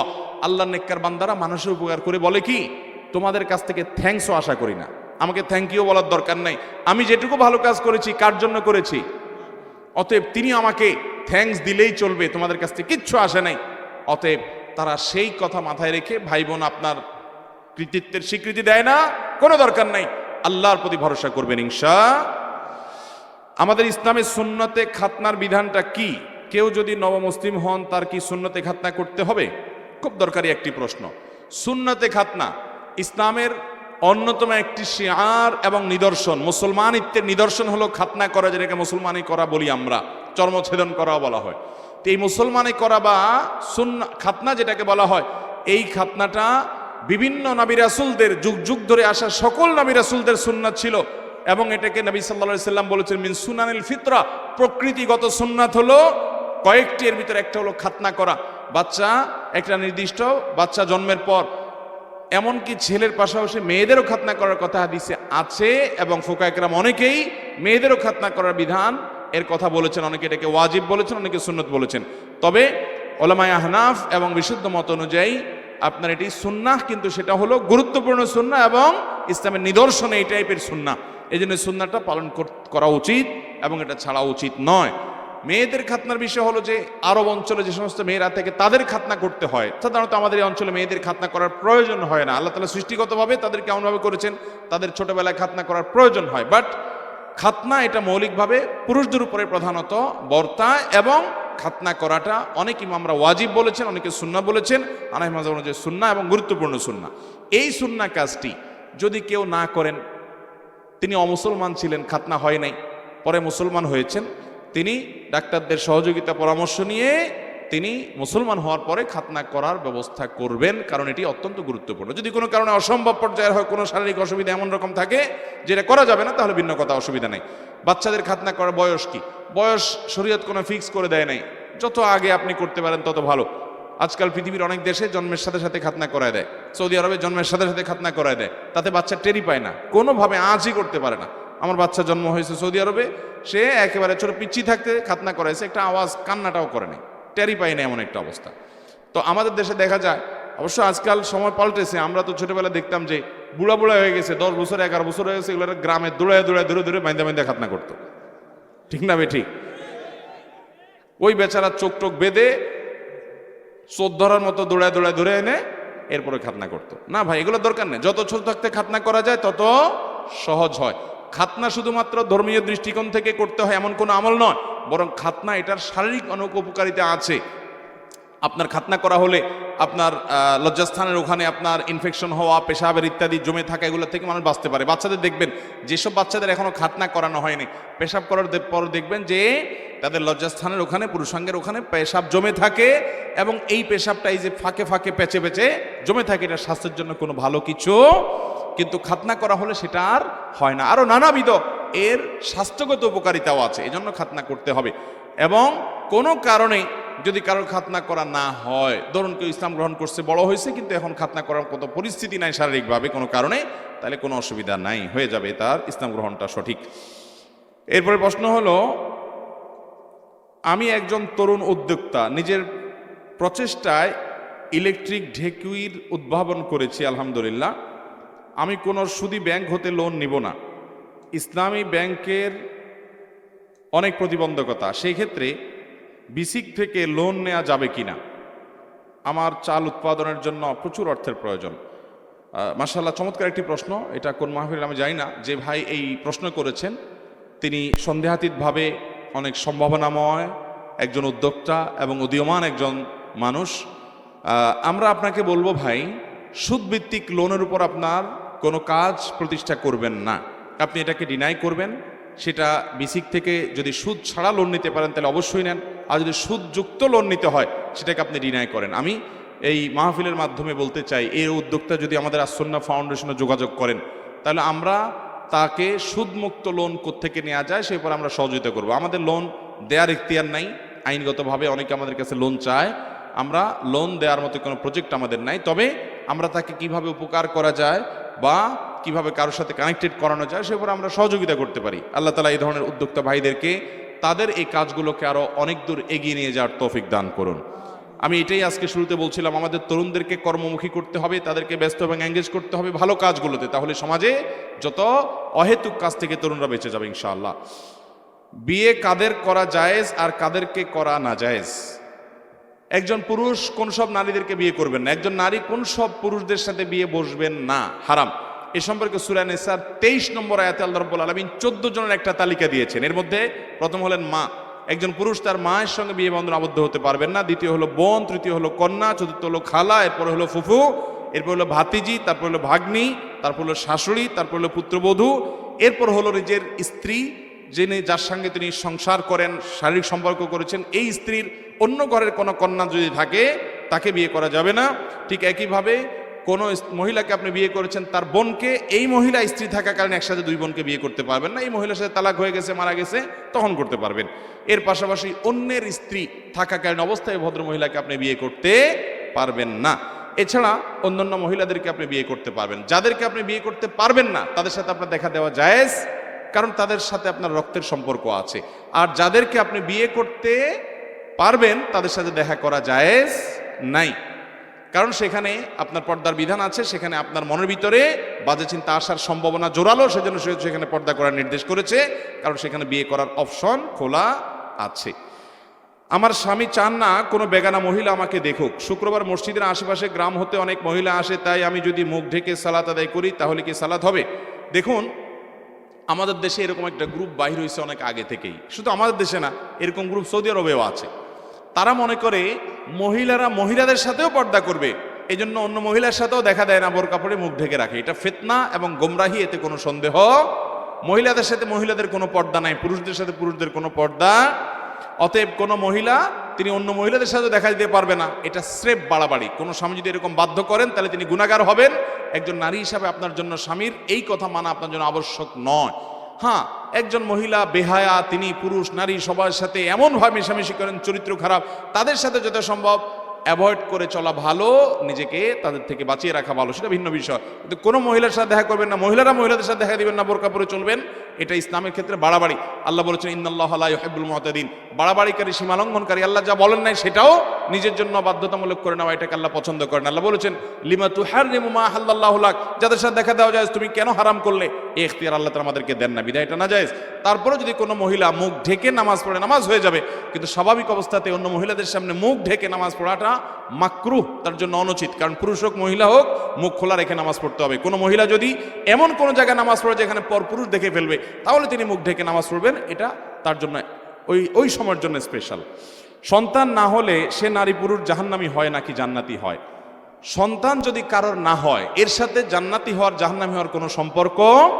আমাদের দেশে কোনো পুরুষের যদি, কোনো মহিলার যদি সন্তান না হয়, এই মহিলাকে সমাজের মানুষ মনে করে এই বোধহয় খুব খারাপ মানুষ, এর কপালে সন্তান নাই।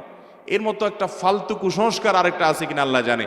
আরে ভাই, অনেকের ছেলে মেয়ে হয় কিন্তু অমানুষ, ওর কর্মের কারণে সে জাহান্নামে যাবে। বিধায় কার ছেলে মেয়ে হয়েছে হয় নাই, এর কারণে মানুষের ভালো মানুষ হওয়া, খারাপ মানুষ হওয়া, জান্নাতি হওয়া, জাহান্নামে নির্ভর করে ভাইরা আমার।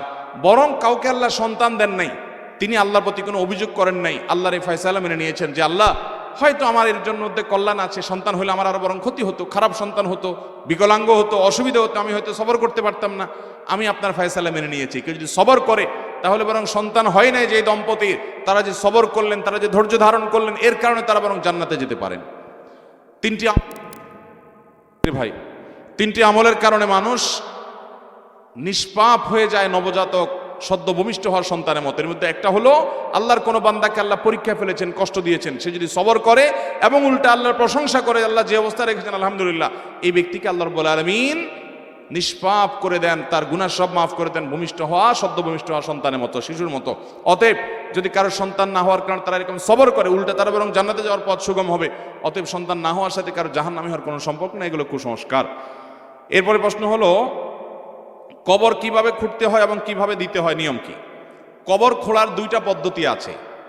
একটা পদ্ধতি মূলত সুন্নাত, আরেকটা জায়েজ। সুন্নাত কোনটা? সুন্নাত হলো কবর আপনি খুঁড়েছেন, পশ্চিম দিকে কেবলার দিকে যে মাটির ওয়াল আছে, এই ওয়ালের নিচে একটা সুড়ঙ্গ করবেন, যেটাকে সিন্দুক কবর বলে। সুড়ঙ্গ করে ধরেন 1 বিঘত বা 1 হাত এরকম যতদূর পারেন সুড়ঙ্গ করে লাশটাকেও সুড়ঙ্গর ভিতরে পশ্চিম দিকে ঢুকাই দিবেন। এরপরে আপনি বাঁশ দিয়ে, চাটাই দিয়ে, মাটি দিয়ে দাফন করবেন। এটা হলো সুন্নাহসম্মত কবর। আর যদি এটা করা না যায়, বৃষ্টির কারণে দেখা যায় যে সুড়ঙ্গ করতে গেলে মাটি ভেঙে পড়ে, এরকম যদি হয়, তাহলে সেক্ষেত্রে মাঝখানে কবর খোঁড়ার পর কবরের ভিতরে আবার আরেকটা গর্ত কবরের মতো করে করে ওইটার ভিতরে লাশটাকে ঢুকিয়ে দিয়ে তার উপরে বাঁশ দিয়ে, চাটা দিয়ে আপনি কবর দিবেন। এটাও জায়েজ আছে। যদি ওইটা করে না যায় তাহলে এটা করবেন। অনেকে করে কি, স্রেফ একটা নর্মাল কবর করে ওই বাম আপনার পূব দিকের যে মাটি আছে ওয়াল, সেটার উপরে কাত করে রেখে দিয়ে দেয়, বা সোজা লাশটা রেখে শুধু কল্লাটাকে, ঘাড়টাকে কেবলা দিকে ফিরে দেয় না। এটা কোনো সুন্নাহর সম্মত কবর নয়। আর কবর দেওয়ার সময় কি পড়বেন, কি দোয়া পড়বেন? বিসমিল্লাহি আলা মিল্লাতে রাসূলিল্লাহ অথবা বিসমিল্লাহি আলা সুন্নাতে রাসূলিল্লাহ, এই বিসমিল্লাহ বলে আপনি লাশ কবরে রেখে মাটি দিয়ে দাফন করবেন। দাফন করার শেষ কেবলার দিকে ফিরে আল্লাহ যেন তাকে সওয়াল জবাব সহজ করেন সেজন্য দোয়া করবেন এবং তার জন্য মাগফিরাত কামনা করবেন, ব্যাস। এছাড়া আর কোনো দোয়া নাই। আমরা ওই যে মিনহা খালাকনাকুম ওয়া ফিহা নুঈদুকুম ওয়া মিনহা নুখরিজুকুম তারাতান উখরা, কবর দেওয়ার সময় এই দোয়াটার কথা বলি, এটি কোনো বিশুদ্ধ হাদিস দ্বারা প্রমাণিত হয় নাই। এখানে বলবো বিসমিল্লাহি মিল্লাতে রাসূলিল্লাহ, আর ওইভাবে যে সিন্ধু কবরে রাখবেন, এটাই সুন্নাহ। সালাতের নিয়ত কিভাবে করতে হয়? খুব দরকারি প্রশ্ন ভাই। নামাজের মধ্যে নিয়ত কিভাবে করবেন? নিয়ত হলো মনের ইচ্ছার নাম। নিয়ত কিসের নাম ভাই? মনের ইচ্ছা। আপনার মনের ভিতরে যদি এটি থাকে যে আমি এখন ফজরের নামাজ পড়ব, দাঁড়ানোর সময় আপনি হাত বাঁধবেন আল্লাহু আকবার বলে, এখন আপনার মাথায় আছে যে আপনি ফজর নামাজ পড়বেন, তাহলে আপনার নিয়ত আছে, যথেষ্ট। ফজরের কি সুন্নত পড়তেছেন না ফরজ পড়তেছেন আপনি সেটাও জানেন, বাস, তাহলে আপনার নিয়ত আছে। নিয়ত হলো ইচ্ছার নাম, বাস। মুখে নাওয়াইতুন বলার কোনো প্রয়োজন, কোরআন হাদিসে কোথাও মুখে এই নিয়ত, মনে যেটা আসলে মুখ উচ্চারণ করতে নামাজের জন্য নির্দেশ করা হয়।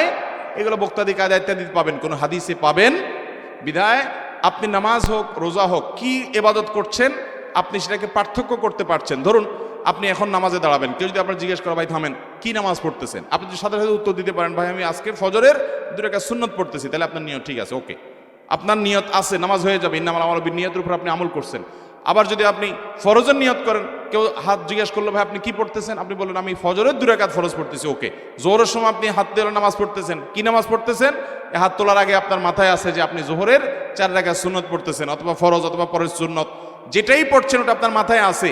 বাস, তাহলে আপনার নিয়ত আছে। প্রথম হলো আপনি ইবাদতের নিয়তে করছেন, কি ইবাদত করছেন, কোন ওয়াক্তেরটা করছেন, ফরজ করতেছেন না সুন্নত করতেছেন, এটা আপনার মাথায় আছে, বাস এটার নামে নিয়ত। নিয়ত হলো মনের ইচ্ছা, যে আপনার প্ল্যানটা কি, এটা আপনার জানা আছে, যথেষ্ট নিয়ত। আলাদা মুখে উচ্চারণ করার প্রয়োজন নাই। এরপরে প্রশ্ন হলো, আমি আপনাকে অনেকবার স্বপ্নে সাক্ষাৎ করেছি এবং শুধু আপনার সাথে হাত মিলাতে চাই।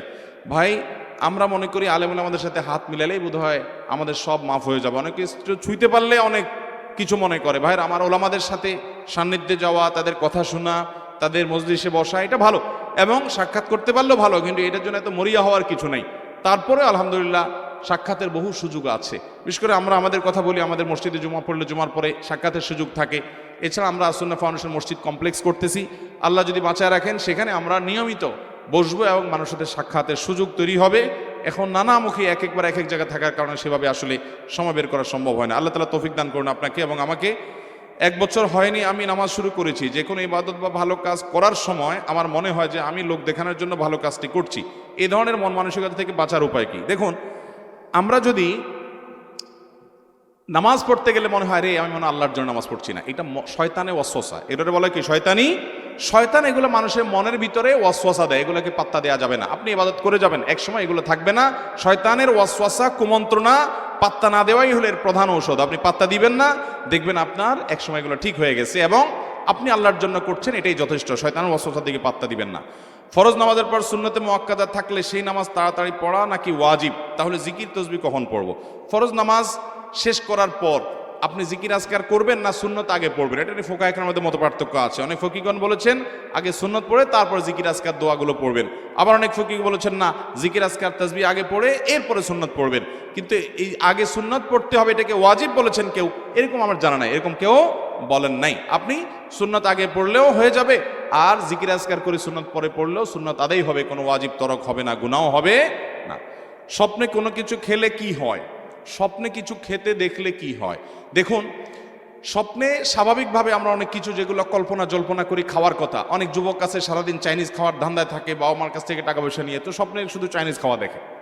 এটা জল্পনা কল্পনা করার কারণে হয়, এরকম কিছু স্বপ্ন আছে।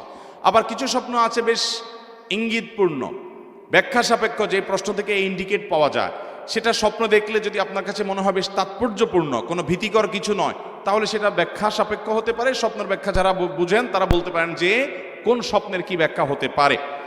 আবার অনেক সময় দেখা যায় কিছু খাবার আছে অস্বাভাবিক, নোংরা কোনো খাবার খাচ্ছেন আপনি, ময়লা খাচ্ছেন, অথবা কোনো কিছু খাচ্ছেন কিন্তু আপনার কষ্ট হচ্ছে, ঘুম থেকে ওঠার পর মুখ দেখা যায় তিতা, অথবা আপনার তিতা অনেক সময় অন্য কারণেও হতে পারে, গ্যাস্ট্রিক বা অন্য কোনো কারণে হতে পারে।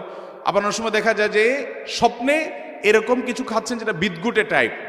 এগুলো বেশিরভাগ ক্ষেত্রে ব্ল্যাক ম্যাজিক হয়ে থাকে, দুষ্ট জিন এবং যারা ব্ল্যাক ম্যাজিশিয়ান স্বপ্নে এ ধরনের বিদগুটে অনেক কিছু খাওয়ায়। কাঁচা মাছ খাচ্ছেন, এটা খাচ্ছেন, সেটা খাচ্ছেন, এবং অনেক সময় ঘুম থেকে ওঠার পরে আপনার এরকম অস্বাভাবিক অনেক কিছু দেখা যায়। এগুলো ব্ল্যাক ম্যাজিকের ইত্যাদির প্রভাবে হয়ে থাকে, এগুলোর কারণে মানুষ ক্ষতিগ্রস্ত হয়। আমি ব্যক্তিগতভাবে এক রুগীর কথা জানি, চিটাং রোডে আমার ভূমিপল্লী মসজিদের পাশে, মসজিদের 2-3 বিল্ডিং পরেই ভদ্রমহিলা অসুস্থ হয়েছেন ব্ল্যাক ম্যাজিকের কারণে। কোনো রোগবালাই ট্রিটমেন্ট করে কিচ্ছুতে কোনো উপকার হয় নাই। ভদ্রমহিলা বহু দেশ ঘুরেছেন এবং মৃত্যু মুখে পতিত হয়ে গেছেন, বিছানায় পড়ে গেছেন। ইয়াং মানুষ, খুব বেশি বয়স হয়নি। তো এই ভদ্রমহিলাকে ব্ল্যাক ম্যাজিক করা হয়েছে। কোরআন হাদিসের আলোকে যখন রুকিয়া করা হলো, ঝাড়ফুঁক করা হলো, দেখা গেল তার বমি হলো। বমির সাথে একটা গোশতের টুকরা বের হলো যেটা চুল দিয়ে পেঁচানো। এখন চুল দিয়ে কেন পেঁচানো হলো আমি তো জানি না। একজন ডাক্তারের সাথে শেয়ার করলাম, উনি বললেন ভাই চুল দিয়ে এই জন্য পেঁচাইছে যে চুল এটা কখনো হজম হয় না, এটাকে এমনভাবে চুল দিয়ে মোড়ানো হয়েছে যে এই গোশতের টুকরাটা কোনোদিন হজম হবে না, এটা যতদিন তার পেটে থাকতে থাকবে মৃত্যু পর্যন্ত সে কষ্ট পেতে পেতে দুনিয়া থেকে যাবে, ব্ল্যাক ম্যাজিকের কারণে, কালো জাদুর কারণে। তো এইরকম কালো জাদু তার পেটে কিভাবে গেলে? কেউ তাকে খাওয়াইছে, এত বড় জিনিস তো কেউ তো খাওয়ানোর কথা না। স্বপ্নে অনেক সময় শয়তান এটা করে। এই স্পিরিচুয়াল বা আপনার আধ্যাত্মিক বিষয়গুলো অনেক সময় আমরা অনেকে বিশ্বাস করতে চাই না, অথচ এগুলো কোরআন হাদিসের আলোকে অপ্রমাণিত বিষয় নয়। অতএব স্বপ্নে আপনি কি খেলেন বা না খেলেন এটি ব্যাখ্যা সাপেক্ষ বিষয়। হতে পারে জল্পনা কল্পনার কারণে, সেটা সাধারণ। হতে পারে কোনো ইন্ডিকেটমূলক যে এটা খেলে এটা হওয়ার আলামত, ওইটা হওয়ার আলামত। এগুলোর স্বপ্ন সম্পর্কে বিশেষজ্ঞ মানুষরা ব্যাখ্যা করতে পারবেন, আমি নিজের সম্পর্কে খুব বেশি জানি না, এটা স্পেশাল একটা সাবজেক্ট। আর ইসলামের স্বপ্ন এটা ইমানদারদের স্বপ্ন বেশিরভাগ ক্ষেত্রে ইঙ্গিতমূলক হয়ে থাকে, ইন্ডিকেটমূলক হয়ে থাকে, ভালো বা মন্দ তার কোনো কিছুর আলামত হয়ে থাকে। আর তৃতীয়ত কোনো কিছু খাওয়াটা অনেক সময় হয় এটা আপনাকে ব্ল্যাক ম্যাজিকের অংশ হিসাবে ম্যাজিশিয়ানরা ঘুমের ভিতরে কোনো কিছু আপনার পেটে ঢুকায়। এটা কিভাবে ঢুকায়, প্রকৃতি কি, একমাত্র আল্লাহ ভালো জানেন, কিন্তু করে, এবং সেটি কারণে মানুষ ক্ষতিগ্রস্ত হয়, প্রভাবিত হয়। এগুলোতে বাঁচার উপায় কি? ওই যে শোয়ার সময় উজু করে ঘুমাবেন এবং 3 কুল পড়ে পুরো শরীর বন্ধ করে ঘুমাবেন, সুন্নাহসম্মত আমলগুলো সকাল সন্ধ্যা করবেন এবং কোরআন তেলাওয়াত বাসা চালু রাখবেন। বিশেষ করে দেখবেন এই সমস্ত ব্ল্যাক ম্যাজিক থেকে আল্লাহ তাআলা আমাদেরকে বাঁচাবে। আল্লাহ তাআলা আমাদের সবাইকে যা শুনলাম, জানলাম, বুঝলাম আমল করার তৌফিক দান করুন। জাযাক